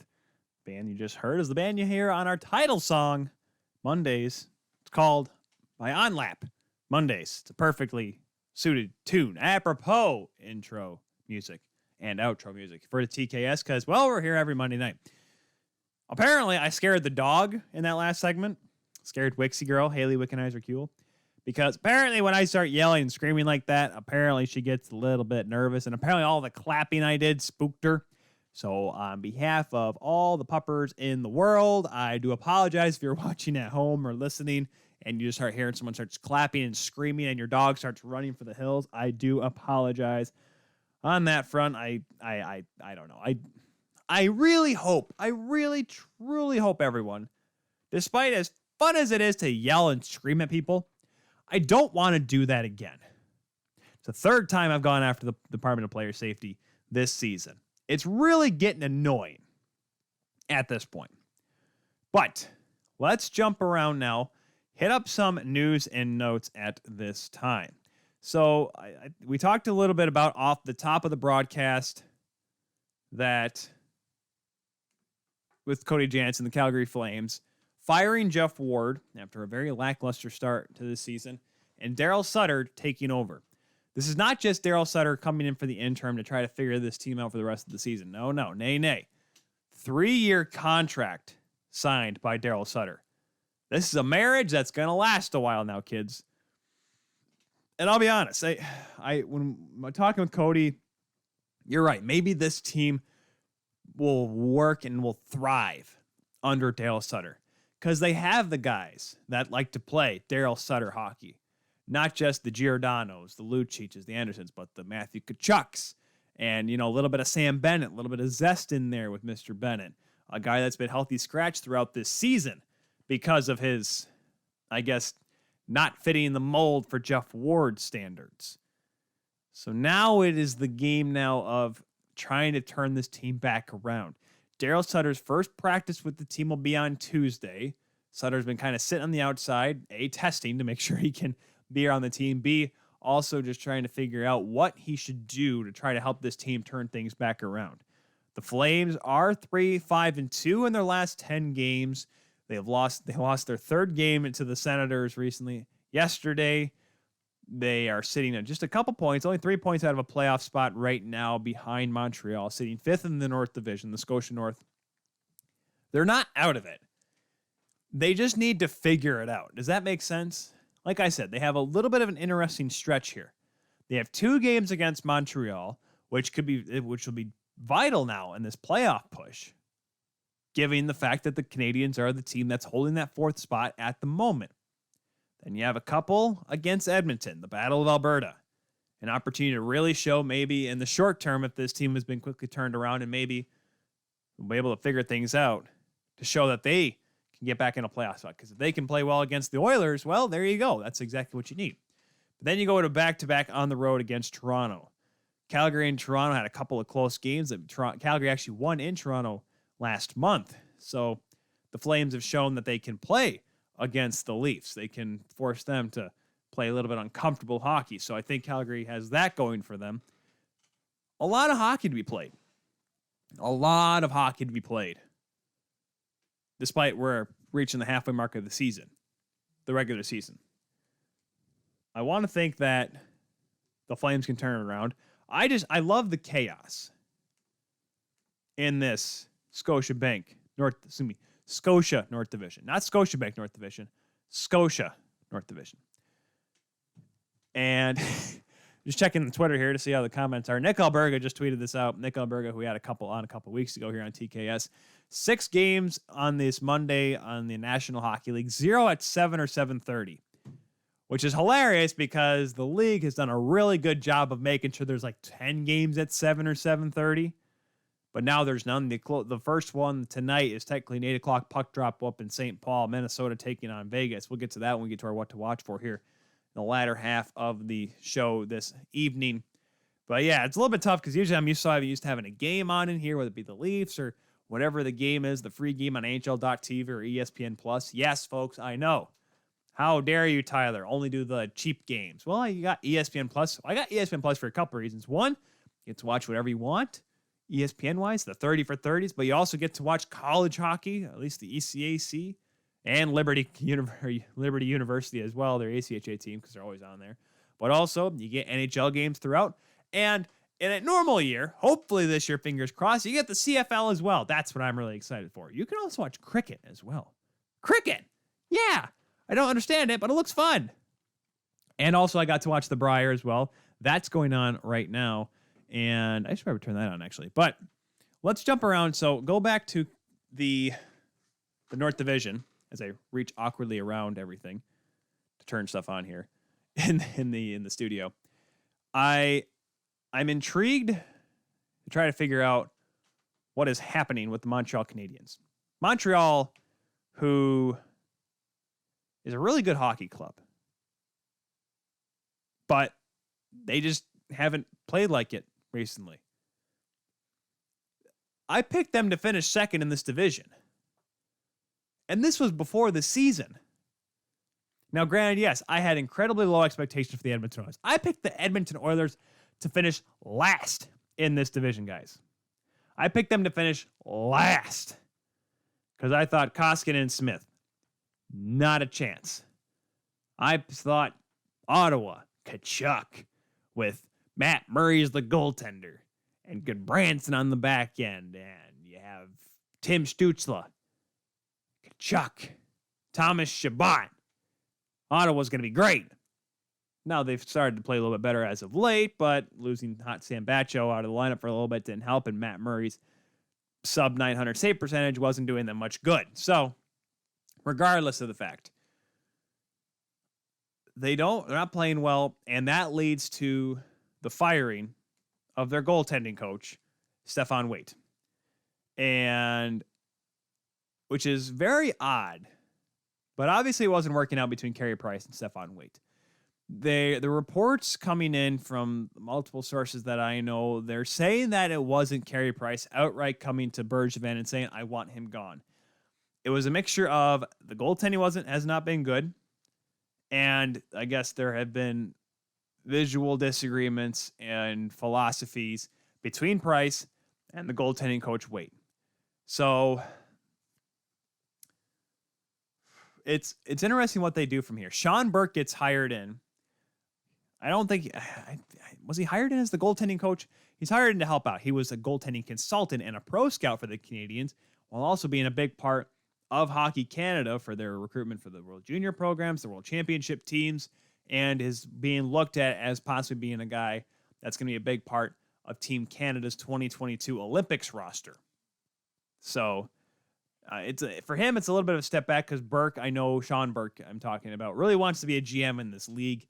But right now, just lack of jobs, lack of opportunity. As some dingus coach up in Saskatoon might say, I forget where he coaches now. But it's an opportunity for him to at least stay in the game and stay relevant. Because, hey, if Bergevin doesn't figure this out, kids, guess what? There may be an opening there in Quebec. So there you go. And I think Sean Burke, the tough part for Sean Burke, though, I think you need to have an English speaker or a dual, multi-language, bilingual coach or general manager that speaks English and French. So maybe Burke's out of the running there, but at least he can be around it. So maybe he'll get a recommendation when a job does open back up. I don't know if Burke was in the running for that Pittsburgh job before Ronnie Hextall got hired. I never heard his name thrown out there, but maybe a team that's a younger team, maybe Florida would have been a good chance for him, but maybe the next opening, Sean Burke gets a job. But right now, his job is to make sure Carey Price is able to bounce back and help out the Montreal Canadiens. Because as of right now, and I know we've talked about it with Brian Mudryk, and he tried to shoot it down right away, but kids, we are at a full-blown goaltending controversy in Montreal. Because you have one goaltender, Carey Price, who has not been playing well. He is not the Carey Price. He's not the all-world goaltender. Then again, he's not been an all-world goaltender for a couple of years, but here's the thing. He looked like maybe he was going to be, a 9-15, 9-20 goaltender and able to win you some hockey games by himself. He has not done that. Jake Allen, on the other hand, his numbers much more suffice. Looking a lot better, looking a lot more confident. Maybe the change of scenery is what he needed. And maybe it's the lack of expectation for him is what is helping him at this time. Maybe the fact that, hey, an opportunity to just be a 1B goaltender, take the seat back. No expectations playing here in Montreal. Let's just have some fun. Now, if it turns into the fact where they start playing him on a more nightly basis, that may turn back into where Jake Allen is a starting goaltender, and then all of a sudden you have to worry about him facing the pressure of the Montreal media for being the number one guy in Montreal. It ain't easy being a goaltender for Les Habitants. It is a very difficult job. Now, yes, over the years, who have been their goaltender? Because the Canadiens have really, think of it this way, guys. Outside of the 80s before Waugh, look at the goaltenders they have had who have been their number one guys. Ready for this? Let's go to Patrick Waugh. He gets traded in 95, the infamous game where he's never going to play ever again, looks at Mario Tremblay, says, screw you, and probably in a couple of languages, and tells Molson behind the bench, I'm never going to play for the Habs again. Gets traded. Who do they get in return? Jocelyn Thibault. Thibault, who was their goaltender for a couple years until some kid by Josie Theodore comes along. Theodore was a mainstay then for about 5-6 years. And who comes over from there? Cristobal Huet. Cristobal Huet and Carey Price, both kind of, that was a 1A, 1B. Really early on in that kind of concept of having a 1A, 1B goaltending duo in the National Hockey League. Huet had some good moments, but then you know what? Carey Price is going to be our guy. Huet goes to Chicago. Carey Price still there. Halak comes in and steals the show in the 2010 playoffs. And all right, Carey Price is gone. He is gonzo. We are ready. Rod Smith recorded the piece to the trade that was going to send him away. The piece was recorded. The breaking news piece was recorded. It was done. It was cut. It was ready to be submitted. And then all of a sudden, Yaroslav Halak gets traded to St. Louis. Carey Price stays. Carey Price then has a couple of good years. 2012 was a little bit of an off year for the Canadians, but 2013, one of the best in the conference, best in the league. 2014, they make it to the Final Four. Chris Kreider takes out his knee. 2015, he was a Hart Trophy winner. 2016 gets hurt. 2017, they win the division. 2018, he gets hurt again. 2019 sucks. 2020, they come around, they win a division. They win a round in the qualifying round, and they come back with expectations. And Carey Price, we can officially say, since Patrick Waugh has been the guy in Montreal for a long period of time. However, every good story comes to an end. Now, yes, Patrick Waugh was a little bit better. He won 2 Stanley Cups, 2 Conn Smythe trophies, Vezinas. Carey Price won a couple of Vezinas, but Carey Price never won the cup. He won a gold medal, Olympic gold medal. He also won a World Cup gold medal, World Cup championship 2016. I don't know if he's ever won a world championship, but he's a world junior goaltender as well. World junior goaltender. However, should we be done with Carey Price? I don't know if this is a question that's been asked yet. And maybe this is just the fact that, oh my gosh, Carey Price is playing bad. And all we need is Carey Price to come back and storm back into it with 4 amazing starts. 37 saves, 48 saves, 62 saves, 100 saves, 4 wins, 2 shutouts. Boom, Carey Price is an all-world goaltender again. Maybe that will change within a week. However, the trend has been since he got hurt and after the Hart Trophy season, over the last 5 years, Carey Price's play, his quality of play, has gone down dramatically. And it's at the point now where, as great as Carey Price has been for this franchise, is it time to move on? Now, granted, yes, the Canadians, after Waugh, it took a while to get Hart Trophy Jose Theodore in there and starting to play consistently well. However, maybe you need those couple years with a new goaltender. I don't know if Caden Primo is going to be your guy. He may not be your guy. He was a good college goaltender, but you got to try to start somewhere. You need to find a way to start, because that's really the first thing. Patrick Waugh probably could have played until 2003 in Montreal, and they may have been a team of mediocrity for that entire time. Because let's be honest, you talk about, oh my gosh, how could Montreal trade Patrick Waugh? Did you not see that 95-96 team? They were not that good at all. They were bad. They were not, okay, they weren't awful, but they were not the Montreal Canadiens of the early 90s or the late 80s, right? That 93 team was almost as unexpected as the 86 team to win the cup. 86 maybe a little bit more because Patrick Waugh at that point was still a rookie. Yet, like 92 when they were the best team in the league, 91 when they were solid, 89 when they made it to the finals but lost to Calgary. Those teams were really good. However, it's really tough to look at it, right? Because you wonder what it's going to take. Do you have to trade Carey Price? Or do you just have to let him? I mean, you can't let him go. His contract goes forever at this point. A quick back over to the old cap friendly here just to see, because I know it's a long contract. I don't remember it off the top of my head, unfortunately. I know everyone's like, how do you not know this? I just remember it was $10 million for a long period of time. 10.5 until 2026. Yeah, that's not getting moved. Carey Price is the Montreal Canadiens goaltender for life, and it's going to suck because, unfortunately, what are you going to do? What are you going to do? You're going to try to ride out him and Jake Allen for the next couple of years? Allen's a free agent after 2023. Can you give me the Roku, hon? Can you go get the Roku? It should be attached to the TV. No, you don't. What? Kelly's asking me if she looks fat right now, and it's kind of, she's handing me her passport here. No, it's a passport photo. Don't show it. Okay. So Kelly just walked into the studio here, like she likes to do. This is not immediately after it's not immediately after an interview, which is so unlike her, by the way. But she comes in with her passport. How many glasses of wine have you had? I'm so She's sober. Okay. Look at the difference. Oh. It's so much better in my other one. Oh, this is your new one. Okay, so she handed me her new one.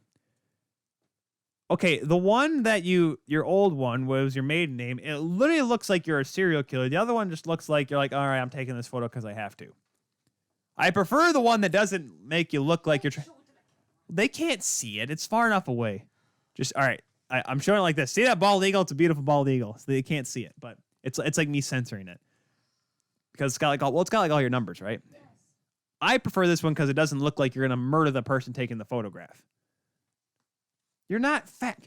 Oh my gosh. How many times do I have to tell you, the most beautiful woman in the world, you are the reason. We went over this. I would not be wearing this ring right now if you were not attractive. And yes, there she is. What are you doing? Putting it away. Oh, putting it away. That's a good idea. Put it in a safe spot. But seriously, this is the most beautiful woman in the world. Every day I have to remind her of it because apparently, I don't get it, Kelly. I love you. You are hot as hell. Well, I have to yell because apparently talking to you about it's not getting through. I got to yell and tell you you're the most amazing. I hope everyone hears that I say that you are the most beautiful woman in the world. That photo when you're 6 years old is like terrifying. Sixth grade. 6th and 6th grade. What's the difference, right? You're really young. She showed me her initial passport. Gosh, Kelly, There's 3 of these passports are mine. 3 of the passports are yours. One is you as a child. The other 2, one looks like you're trying to kill somebody. The other one's just you taking a photo. But oh my gosh, because seriously, has anyone ever taken a good driver's license photo or government documentation photo? No one ever has, Kelly. Your one from this year is fine. Yes, because I actually cleaned up beforehand because we had to find, I mean, it's better I than, want to show everybody the picture of your old one. oh, my hockey one. Literally the one when I came back from Lucknow. Because when I lived in Lucknow, there was no grooming. I took baths. I took showers after games. But in terms of haircuts, shaving, there was none of that in Lucknow. This, like, well, because I posted the photo today on my Facebook. I shared the memory because not today, but 5 years ago, yesterday, we went to Toronto for the first time. When the car broke down and everything right in front of the hotel on Jarvis Street. I'm just disappointed in the caption that you chose for that photo specifically. Oh, when you know you're about to get some? That's literally every other 18-year-old's look and like, oh man. You were 20. I'm saying, I was 20. I was 21. Because it was right after we got knocked out of the playoffs. I came home for a week and a half and we went to Toronto. Broke the car down right in front of the Econo Lodge, right at Jarvis and... Oh, I forgot what street it was. Thankfully, there was a mechanic, literally kitty corner to the hotel. Story time here with Kelly and Tyler. Kelly's over here because apparently... I don't know. You like to come in here all the time. But you're just cutting across the screen. Yeah, see, she's out of the room. Can you okay, anyways. Let's take a quick break, folks, as we have chaos, people running around and the shots and everything. Show is going off the rails here. But then again, went off the rails about an hour ago. Regardless, we'll be back with more of the Kuehl Show here on 12 Ounce Sports right after this. I swear I look fat in the passport. You do not look fat in the picture. I don't care what anyone says. It's not bad. You are amazing. You are beautiful. You are hot. And I can tell you right now, there are things that I do, such as...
Welcome to MyBookie.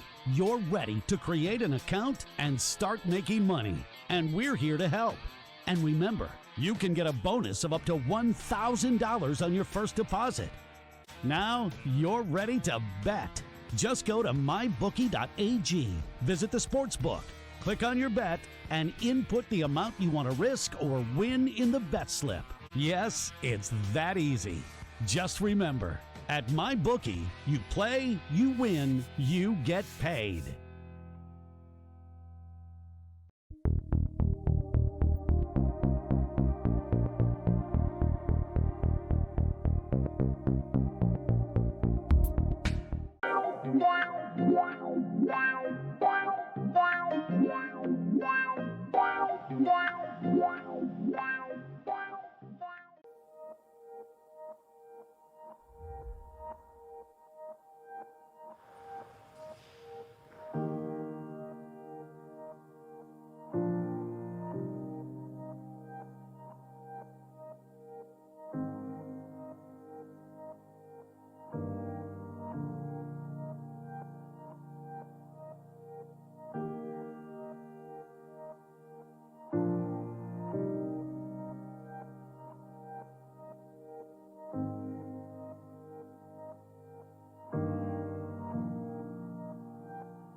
Welcome to MyBookie. You're ready to create an account and start making money, and we're here to help. And remember, you can get a bonus of up to $1,000 on your first deposit. Now you're ready to bet. Just go to mybookie.ag, visit the sportsbook, click on your bet, and input the amount you want to risk or win in the bet slip. Yes, it's that easy. Just remember, at MyBookie, you play, you win, you get paid.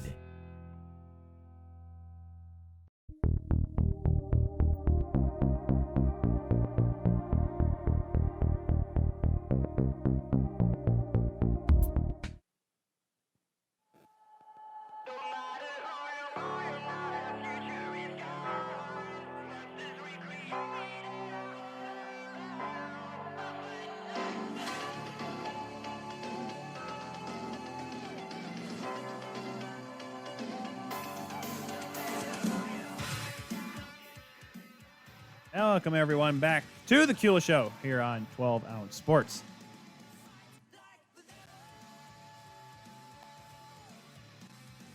I am your host here once again, Tyler Kuehl. I had to make sure I had the recording because what happened was, just for a quick refresher for you, for why everyone's like, why are you just sitting there, Tyler, doing nothing? Well, I forgot to hit record at the beginning of the Tom Wilson yelling segment. And I'm trying to record it during the commercial break, and I forgot to start recording once again. I decided, I should probably not do that.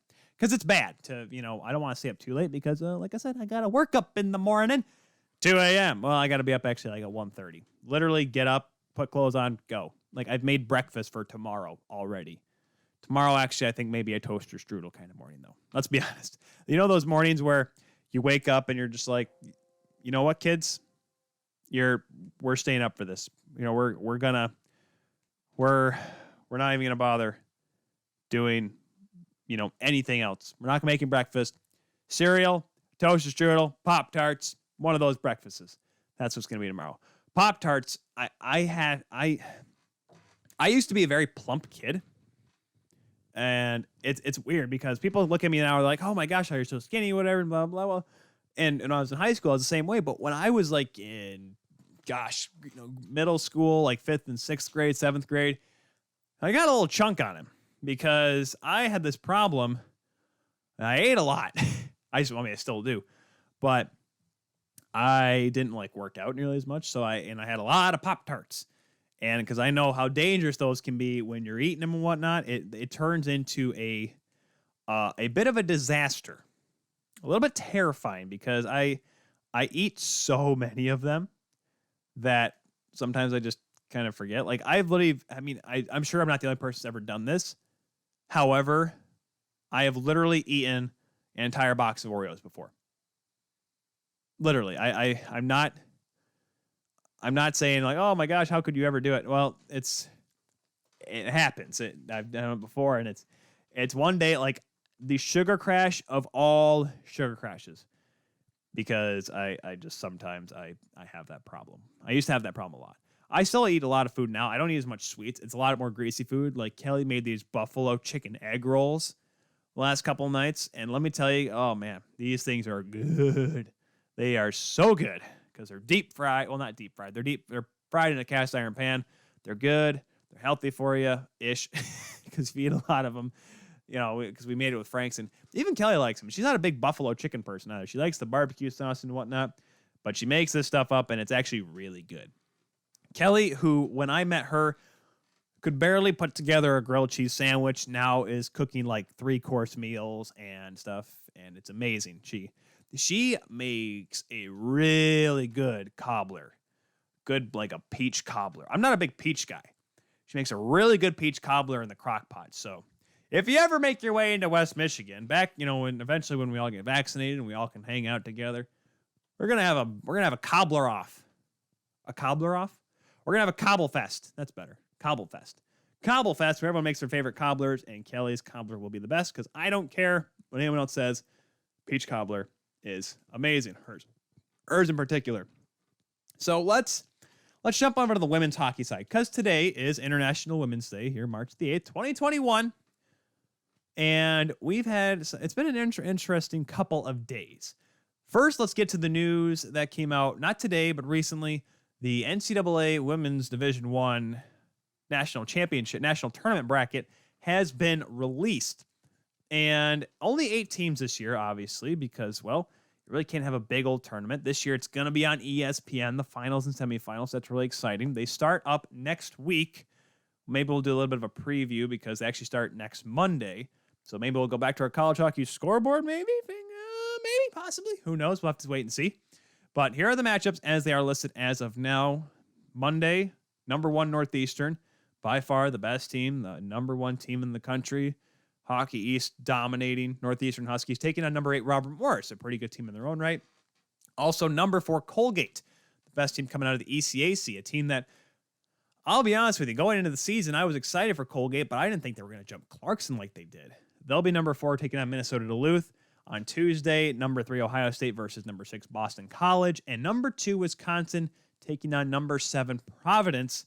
All of those games in the first round, I think all are in Erie, Pennsylvania, where the Erie Otters play out there. And this is an interesting tournament. There's some people that, Marissa Ngemi, who actually, we'll get to her in a second, she wrote the recap for the Pro Women's Hockey Players Association Chicago Showcase.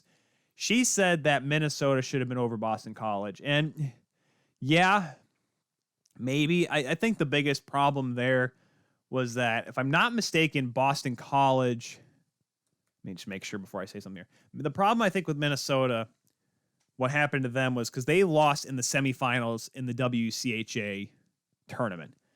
If you ask me, had they won or even gotten to the final, it may have been different. I'm just taking a look at Boston College's schedule here before I get too far out of whack. Boston College lost to UConn.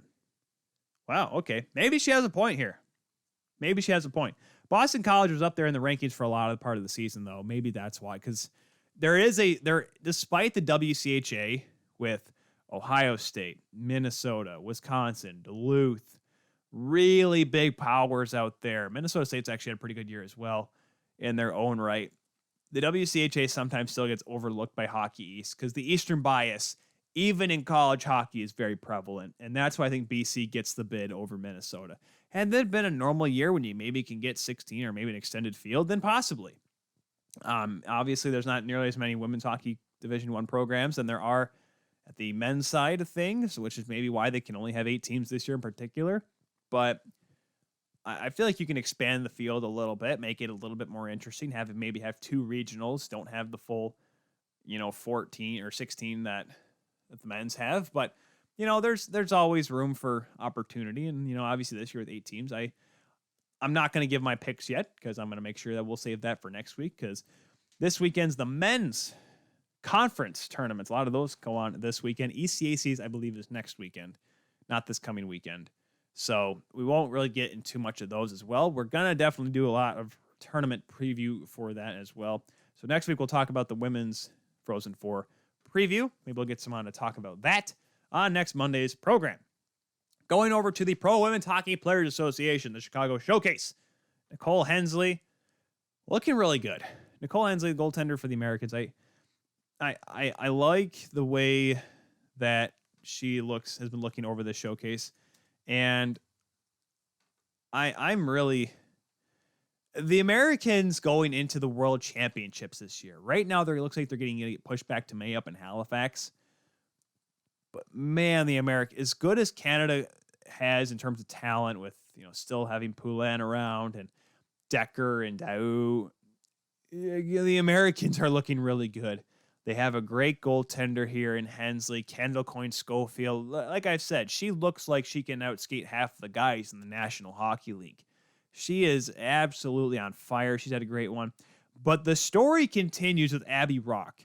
She now has 10 points over the 4 showcase games. Minnesota, by the way, winning both games over the weekend, I believe by a combined score, 10-3. They won Saturday at the United Center. That game was nationally broadcasted on NBC Sports and Sportsnet in Canada. Sunday over at Fifth Third Bank Arena, which is the practice facility of the Chicago Blackhawks. Minnesota winning there as well. Abby Rock is just turning, because there was a lot of talk that she was going to make the U.S. team just because of how young she is, but she's really shown that she's going to be a player that may not just be a girl that makes the team, but a player that makes an impact on this team. I'm really excited to see how this program continues to build with the continuing development of players. Canada is trying to get a youth movement in a little bit, but they're a little bit holding on to the old guard. It's so hard to look at the upcoming World Championships and say, it's hard to say Canada can win this one. It's very difficult to not look at the U.S. and be like, all right, this is the favorite. The Americans have all its momentum going in. I would be remiss if I didn't say that team was the favorite. The Americans definitely going into Halifax this year. Knock on wood that we have the tournament this year. It's seemingly all in favor of the Americans. I'm really hoping Canada can get in there and turn some heads.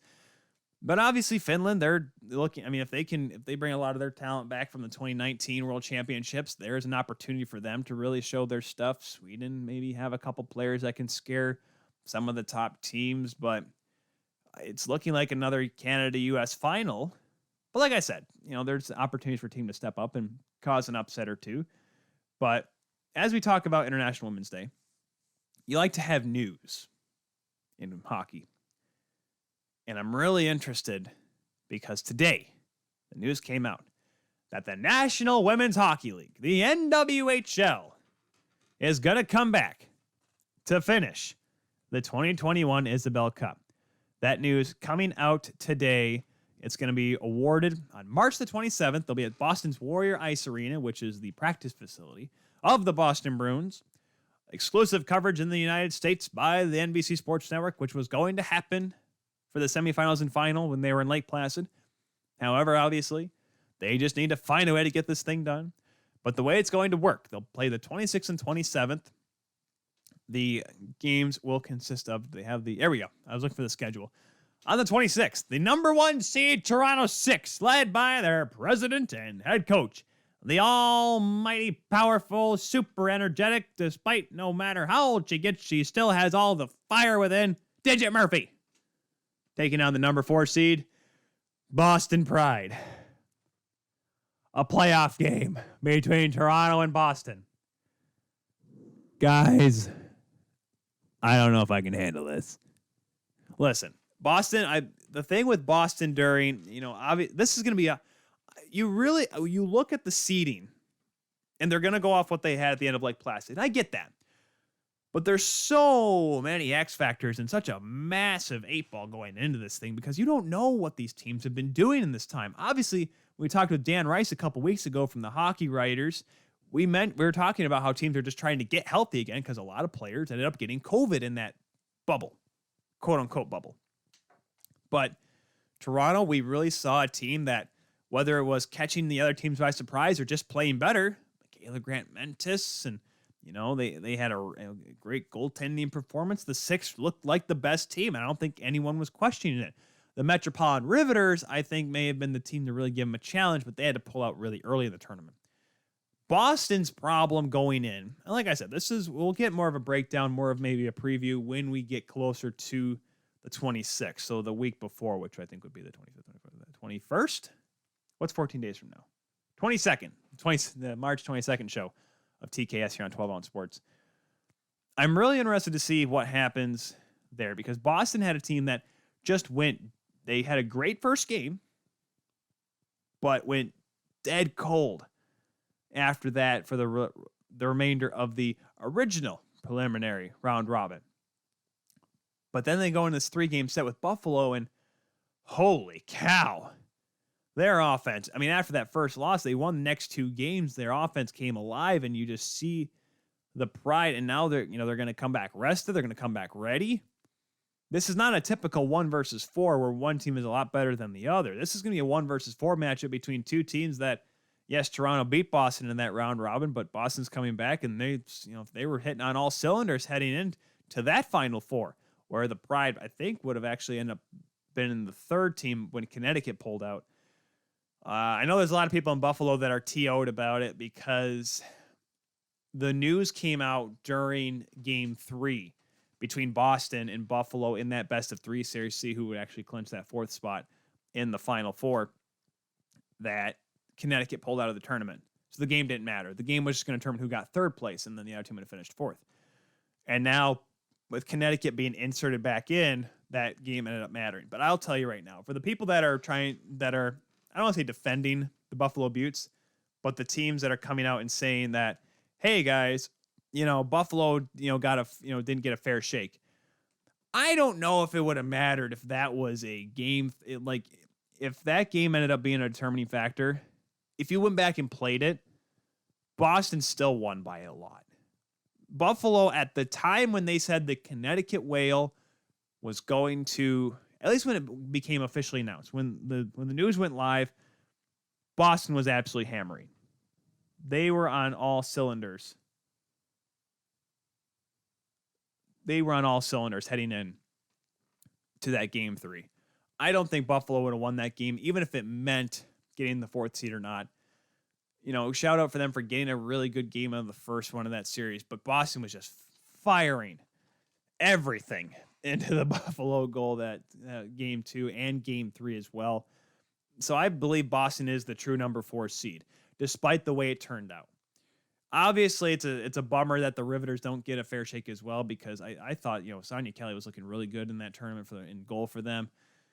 I believe that they could have been a top 2 team had they not had to leave due to COVID. And obviously, the thing is, you can't restart the whole thing because then you're at risk for having the problem with the COVID all over again. That's why they're just like, all right, let's just play these 4 teams, 2 games. Get out of here, let's go. Or 3 games, obviously. 1, the 2 semifinals and the final. But the 2 days and get out. That's the plan for this. The other semifinal, the Whitecaps of Minnesota and the Connecticut Whale. Minnesota, the team that came back from a 5-0 deficit against the Toronto 6.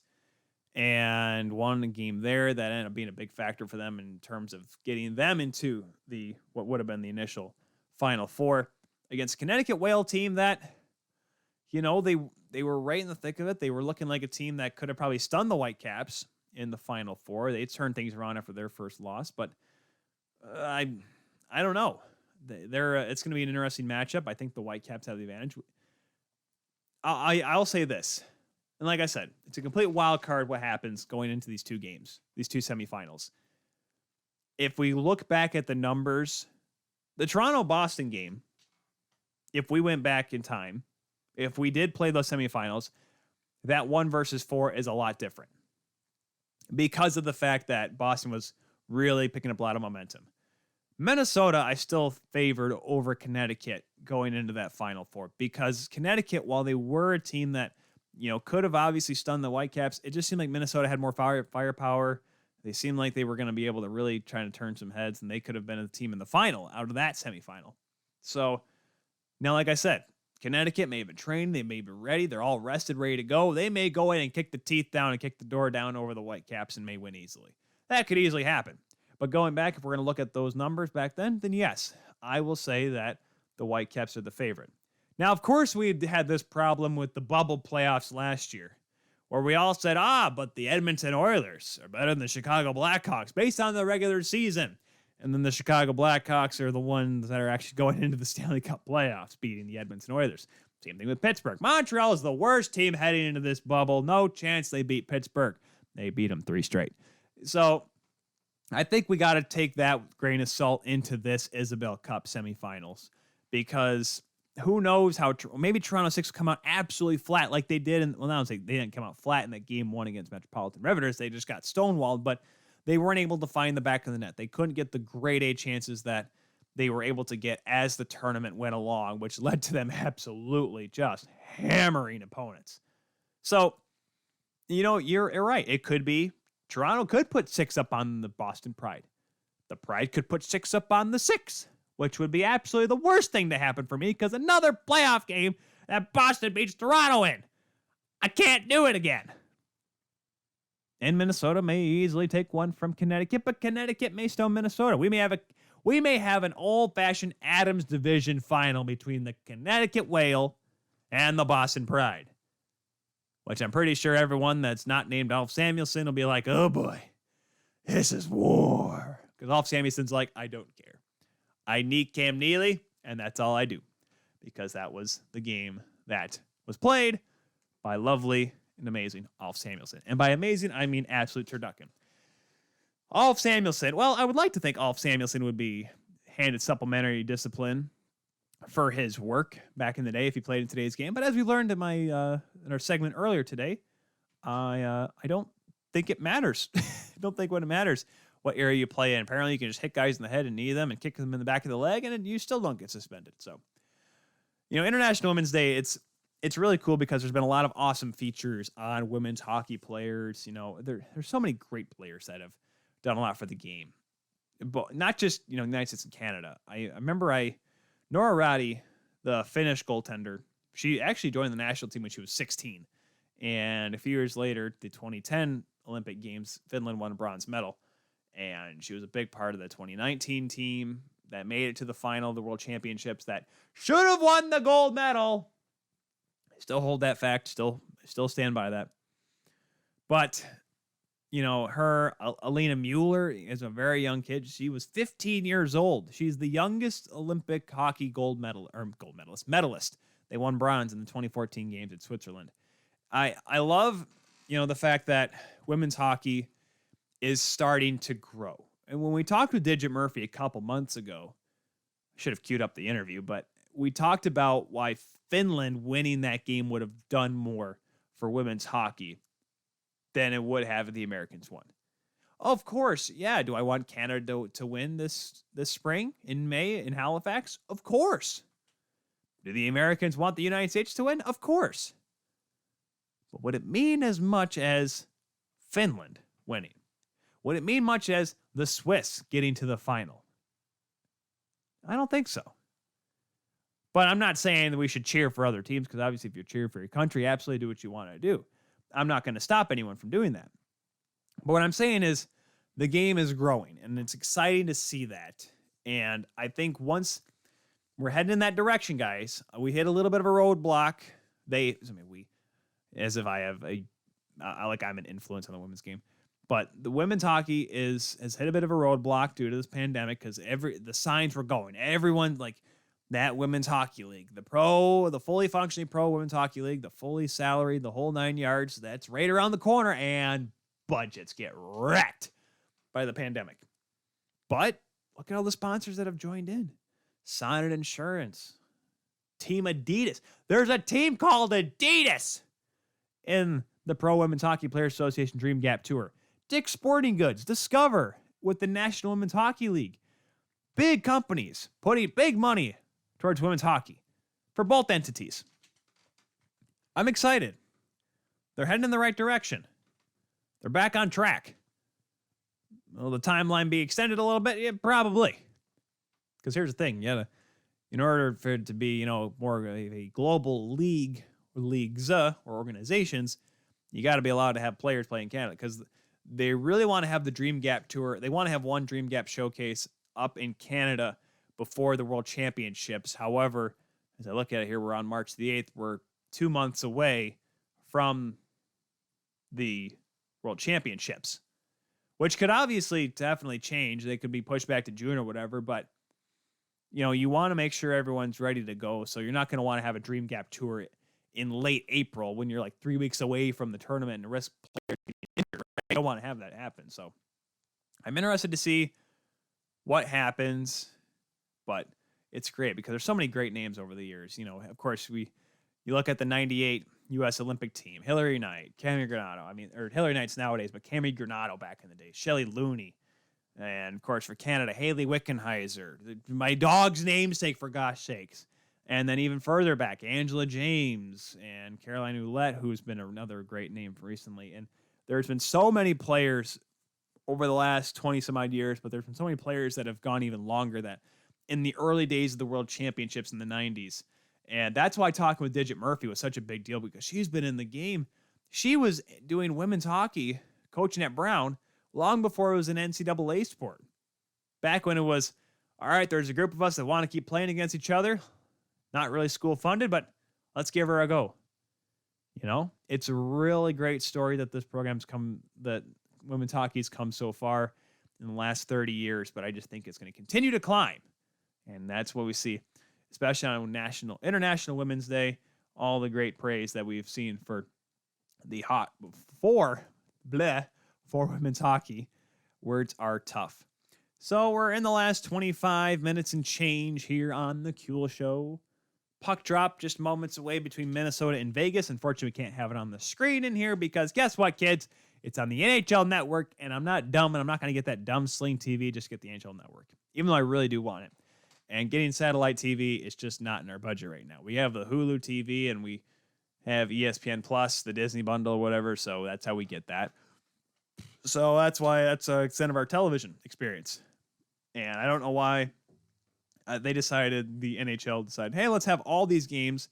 The 9 o'clock Oilers-Sens game, the Avs and Coyotes 9 o'clock game. Let's put those on ESPN Plus. Not any game in actual prime time here on the East Coast. Yes, it's East Coast bias, but don't you want me yelling about something that's going on right now, live on the air? Don't you want that? I think it's cool. Dude, don't you guys watch the Slapshot Sweethearts podcast or watch it or listen to it? They do all those cool, awesome live reaction videos with guests and all that stuff. That stuff's cool to watch, right? Now, mine's a little bit different because it's just me in here with a couple people that stop by every so often. So, regardless, let's look at the upcoming games here because, like I said, the game I just mentioned, Minnesota and Vegas. Right now, two teams that are, dare I say, battling for playoff supremacy in the Western Division. So Minnesota's fallen back a little bit. They've dropped their last couple of games. They're 7-2-1 in their last 10, though. Currently they lost the other night. Of course, they lost to Arizona, the purple Arizona, the Grape Soda Coyotes. Grape Soda Kachina. Grape Soda Kachinas. I love it. I'm not going to brand it, though, but they're currently fourth. They're 6 points back behind Vegas. Vegas with a game in hand, leading the West Division, the Honda West, with 33 points. St. Louis, 31. Colorado, 22 games played, 28 points. St. Louis, though, 25 games, along with Anaheim, the most games in that division because COVID. It's a thing. The Mass Mutual East Division, my goodness, guys, the Islanders are on a hot streak. 5 consecutive wins for the team from Long Island. Currently playing at Nassau. Going to be playing over in Belmont. 34 points, 25 games played. Ahead of the Washington Capitals. For the short time being, not long enough time being, Tom Wilson-less Washington Capitals. Boston Bruins, who are going to be out with Carlo for a lot longer than 7 games. Boston Bruins sitting 3rd, Pittsburgh 4th, Philadelphia 5th. Rangers are 6 points back, but they're climbing up behind the Philadelphia Flyers, dare I say it. And New Jersey and Buffalo hanging out down there at the bottom saying, hey guys, who do we got next year? Brant Clark? Sweet! Discover Central Division, Tampa right there. It's 36 points. However, right behind them, tickling their shoes, Carolina and Florida, 35 and 34 points respectively. And Chicago, a little bit of a gap though, because Columbus they're not 18-wheeler falling off a cliff yet, but boy, those wheelers are hanging off the side of the edge and looking down as the driver saying, this may not be good, guys, because Columbus may be heading in the downward direction. They're 10, 11, and 5. They've won 3 of their last 10. Have the Blue Jackets. There's a 6-point gap right now between Chicago, who's in 4th, Connecticut, Columbus, who's in 5th. Too much NWHL talk. Columbus, who's in 5th, Nashville, Dallas, and Detroit. Surprise, surprise, surprise. Dallas, like I said, Dallas has only played 20 games, though. We have to remember that. A lot of COVID issues with Dallas. That's what happens, kids, when you tell everyone that your state mask mandate is done for because you're a bunch of dinguses down in Texas. And by the way, IHF U18 World Championships, they're going to be down in Texas this year.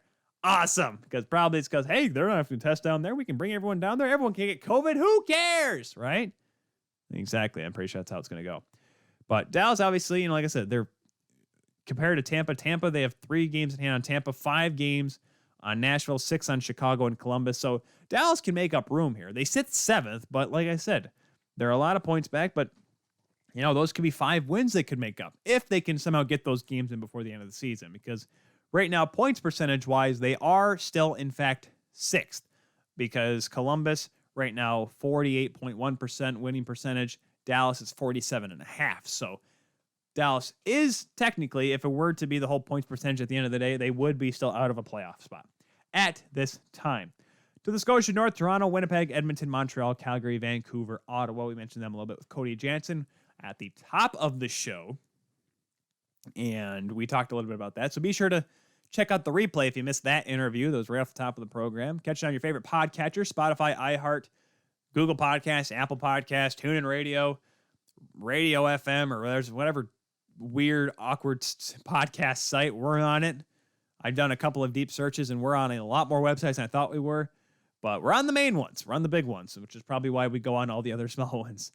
Not Spreaker, though. We're on SoundCloud because that's where we use our awesome stuff. That's where we post all of our awesome stuff here on TKS. Also, check out the video replay if you want to watch me yell at my wife as she walks across the camera and tell her how beautiful she is.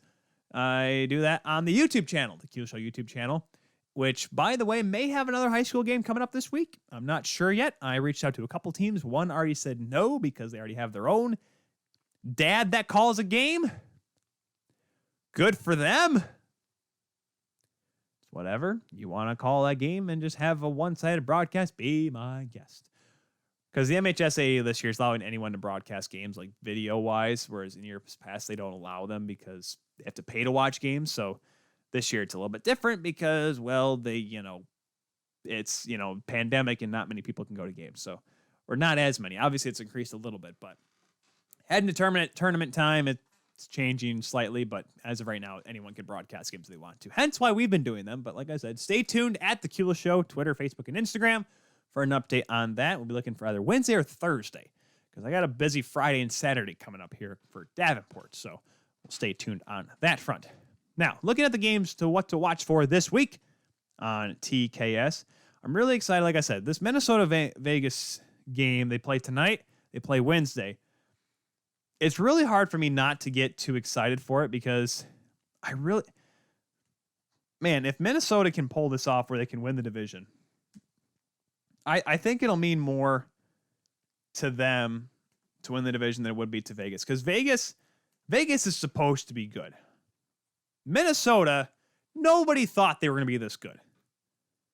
Last week, they kind of had a little bit of a media frenzy. Bill Guerin was on Hockey Central, and he says, this team's got the right kind of pieces, and they have Jared Spurgeon was on 31 Thoughts podcast, and he's excited because he's the captain of this hockey club, and they have the pieces. Kirill Kaprizov is absolutely tearing this league a new one, tearing that division a new one.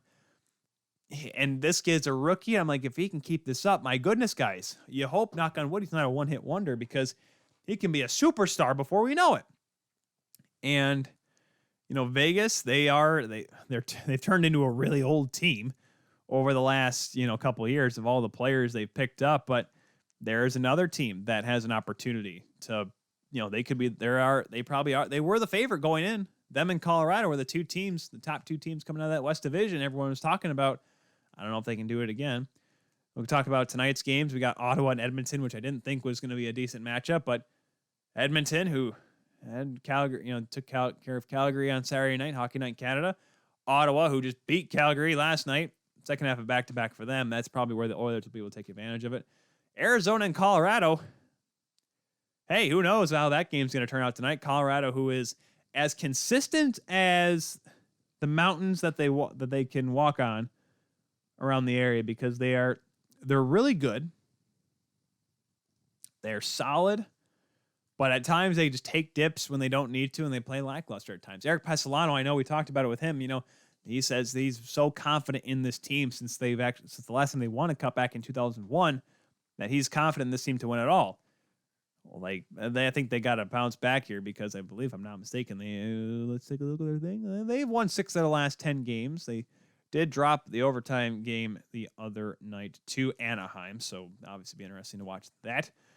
They also have like I said, Habs and Nucks tonight at 10 o'clock. That is the NHL TV free game. I'm glad I'm not staying up for that. I mean, I want to stay up for that one because I just want to see Tyler Toffoli absolutely just ransack Vancouver for probably 3 points tonight in Vancouver at Rogers Arena.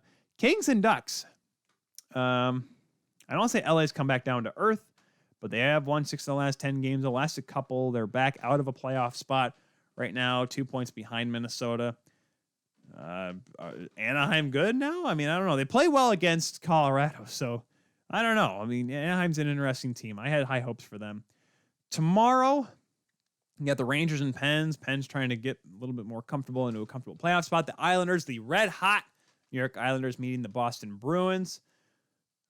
Boston, I don't know how they're going to respond. Obviously, a lot of emotion was going into those games against Washington due to the Trent Frederick experience because how he went after the big guns, went after Ovechkin, fought Tom Wilson, willingly smiled about it, fought him twice over that time frame. You're going to be looking at an interesting matchup. Obviously, the Jets and Leafs played 3 times this week, all of them at Scotiabank Arena. The Leafs looking to bounce back after 2 losses to Vancouver after such a great couple of games, 3 games against the Edmonton Oilers. If they can play like they did against Edmonton, Winnipeg doesn't have a chance. However, if they play like they did against Vancouver, it's going to be a wild 3-game set. No question about it. Blackhawks and Stars, like I said, Chicago right there in a playoff spot. Dallas, a lot of games in hand, but they got to make up ground quick here because if they don't get those games in, if they don't start winning games and it comes down to points percentage, they may be a team on the outside looking in. I picked them to finish 4th, guys. I had them 4th in this division. Kind of looking at pretty much the Monday schedule tonight, by the way, is pretty much the Wednesday schedule. And only a couple different games from Tuesday to Thursday. Pittsburgh playing Buffalo. You see that? Okay. Kind of taking a pause here on the what to watch for. You guys actually see Taylor Hall fall on a breakaway? I always joke about it on a broadcast, but that blue line's a little bit tricky, folks. It literally just... I've never... this guy was on a World Junior team, World Junior gold medalist, Taylor Hall. World Cup winner, Taylor Hall. Number 1 overall pick, Taylor Hall. Forgets how to skate. He went to Buffalo, and I really thought, maybe if he stays in Tampa, maybe he can turn it around. I'm pretty sure if I'm a player, I'm not looking at Arizona anymore as a franchise that I want to go sign with at this point, but I digress. How do you just eat it when you're going on a breakaway? All the time. You're looking around, no one's behind you. You're just, all right, here we go. We got some room. Here we go. We got a breakaway. And whoop, just take an absolute poop stain coming across the blue line and skating across the ice. And just, how do you not go off for a change and be like, screw this. I'm done for the night, coach. I'm not worth it. You know, Buffalo, I feel for Buffalo. I really do. Not for Bajulas, but for the fans that go to those games, watch those games all the time. Not go to them, obviously, but that watch that team, that follow Buffalo sports. They have been jonesing. Like, this year with Josh Allen and the Bills has probably been the best Buffalo year since, 2007? When the Sabres came within a few wins of the Stanley Cup final. Let's be honest, that's pretty much been it. Their back-to-back conference finals appearances in 06 and 07. Maybe the time they clinched a playoff spot in 2011 where they literally held on to the puck for the last 40 seconds in regulation to pick up a tie so they can clinch a spot. That may have been the best moment in Buffalo sports before Josh Allen and the Buffalo Bills. That's how tough it's been in Buffalo. Maybe watching Vladdy Jr. with the Buffalo Bisons. That's probably been one of their best moments as well. Maybe I'm a little biased from a Jays fan. But regardless, I don't know what Buffalo's got to do to turn things around. They've been trying to turn it around for over half a decade. Since they traded Ryan Miller. That was the official Kickstarter of the rebuild. They have been in a rebuild since the Obama administration.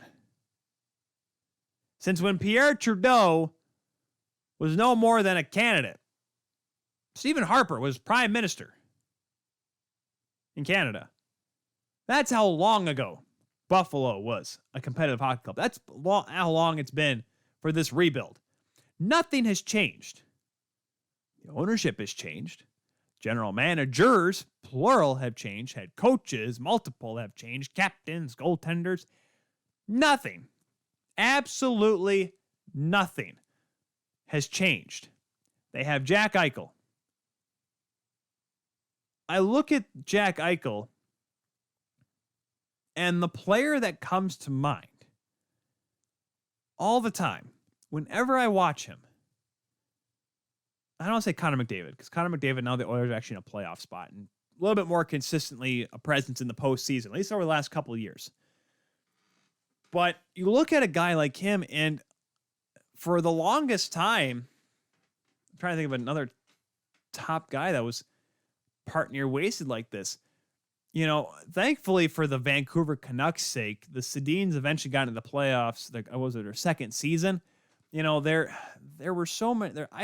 Actually, now that I think about it, I'm really trying to think really hard. I thought there'd be a player that was so talented and so gifted, but was stuck on such a bad team for so long and have it be so miserable. Has there ever been? I'm really, truly trying to think of a player that played on such a bad team for so long, but was so good that he deserved better. There's multiple players that have never won the Stanley Cup. I get that. Marcel Dion and Mike Gartner and Eddie Jacquemin, and the list goes on and on and on. Curtis Joseph. All these great. Roberto Luongo recently retired. Most wins, or most games played by a goaltender, or one of the most games played all time. How can you not look at Jack Eichel and think, not disappointment, but just complete and utter failure with that franchise, that when you try to lose purposely to get Connor McDavid, you get Jack Eichel, but Jack Eichel is really good, right? So what do?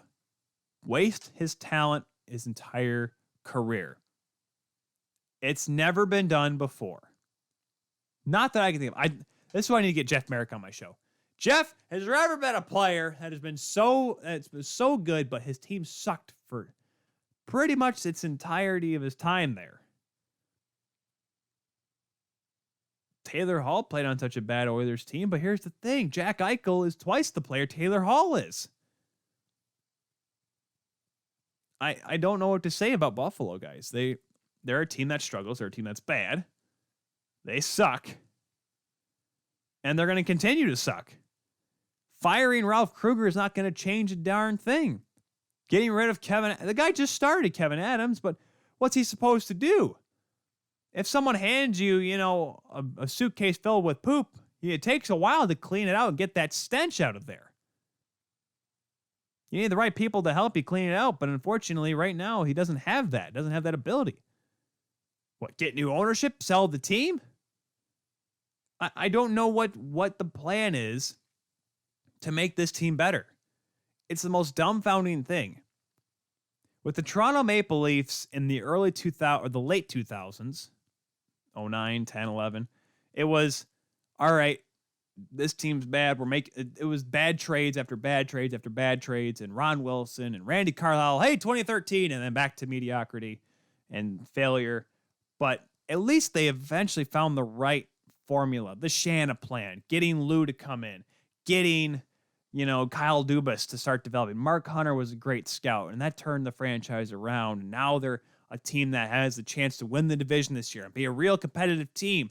And maybe, I'm not using the word favorite for the cup, not that big silver thing, but they're looking like a team that can make a run in these playoffs. The Leafs, in, let's be honest, 2 years, were able to put a rebuild together. The Sabres have not done squat since the 2011 playoff berth.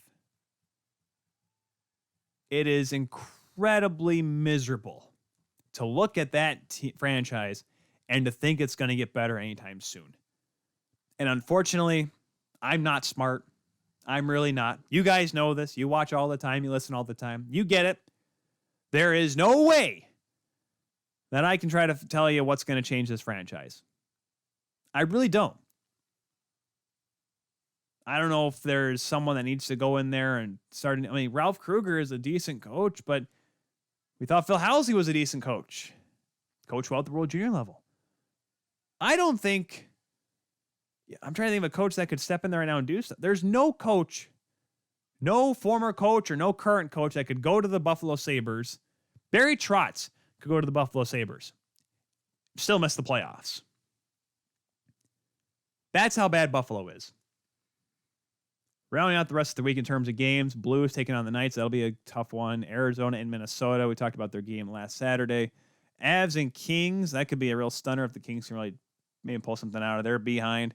On Saturday, Hockey Night in Canada, you're going to have Calgary and Montreal, a 7 o'clock puck drop, but it's in Calgary. Of course, Leafs and Jets as well. Also, Canucks and Oilers. That is also Game 2 of the Golden Knights Blues set. And Preds and Lightning. And I'm pretty sure Peyton Turn's excited for that because he's ready to watch his team get smacked. Dallas and Columbus. Dallas, that is a team that they need to beat if they want to try to climb back into the playoff race. And then the Leafs got a back-to-back Saturday, Sunday. They play the Jets in their third game, but then they get Ottawa in Ottawa Sunday, and then they take them on again on Wednesday? No, they have a one-off with the Sens. Wow, a rare one-off this season. Typically, you only have back-to-backs or at least 2 games against a team before you play someone else. But that is it for this one, folks. This not too bad of an episode. It could have gone a lot worse had I had coffee or had less sleep, but I got a nap in, didn't have any coffee, and I think it went well for the most part. I'm staring at my screen half the time here and looking into the camera and telling you that Buffalo is bad. Bad Buffalo. Not sad Buffalo. Bad Buffalo. Be sure to use the hashtag TKS when you talk about the episode today. Make sure you check out the replay tomorrow. If you're not able to catch the entire episode, that's okay. The Kula Show YouTube channel where you can catch the replay of this tomorrow and your favorite podcatcher as well. Follow us on social medias at The Kula Show on Facebook, Instagram, and Twitter. Be sure to follow us on 12 Ounce Sports as well at 12 Ounce Sports. Very simple. Be sure to follow them on Instagram, Facebook, and Twitter as well. Check us out next week, as next Monday we'll have, like I said, we'll have a little bit of that preview for the NCAA Women's National Tournament and more awesome hockey talk. Hopefully less yelling next week and more guests here on TKS on 12 Ounce Sports. We'll see you next time. Goodbye.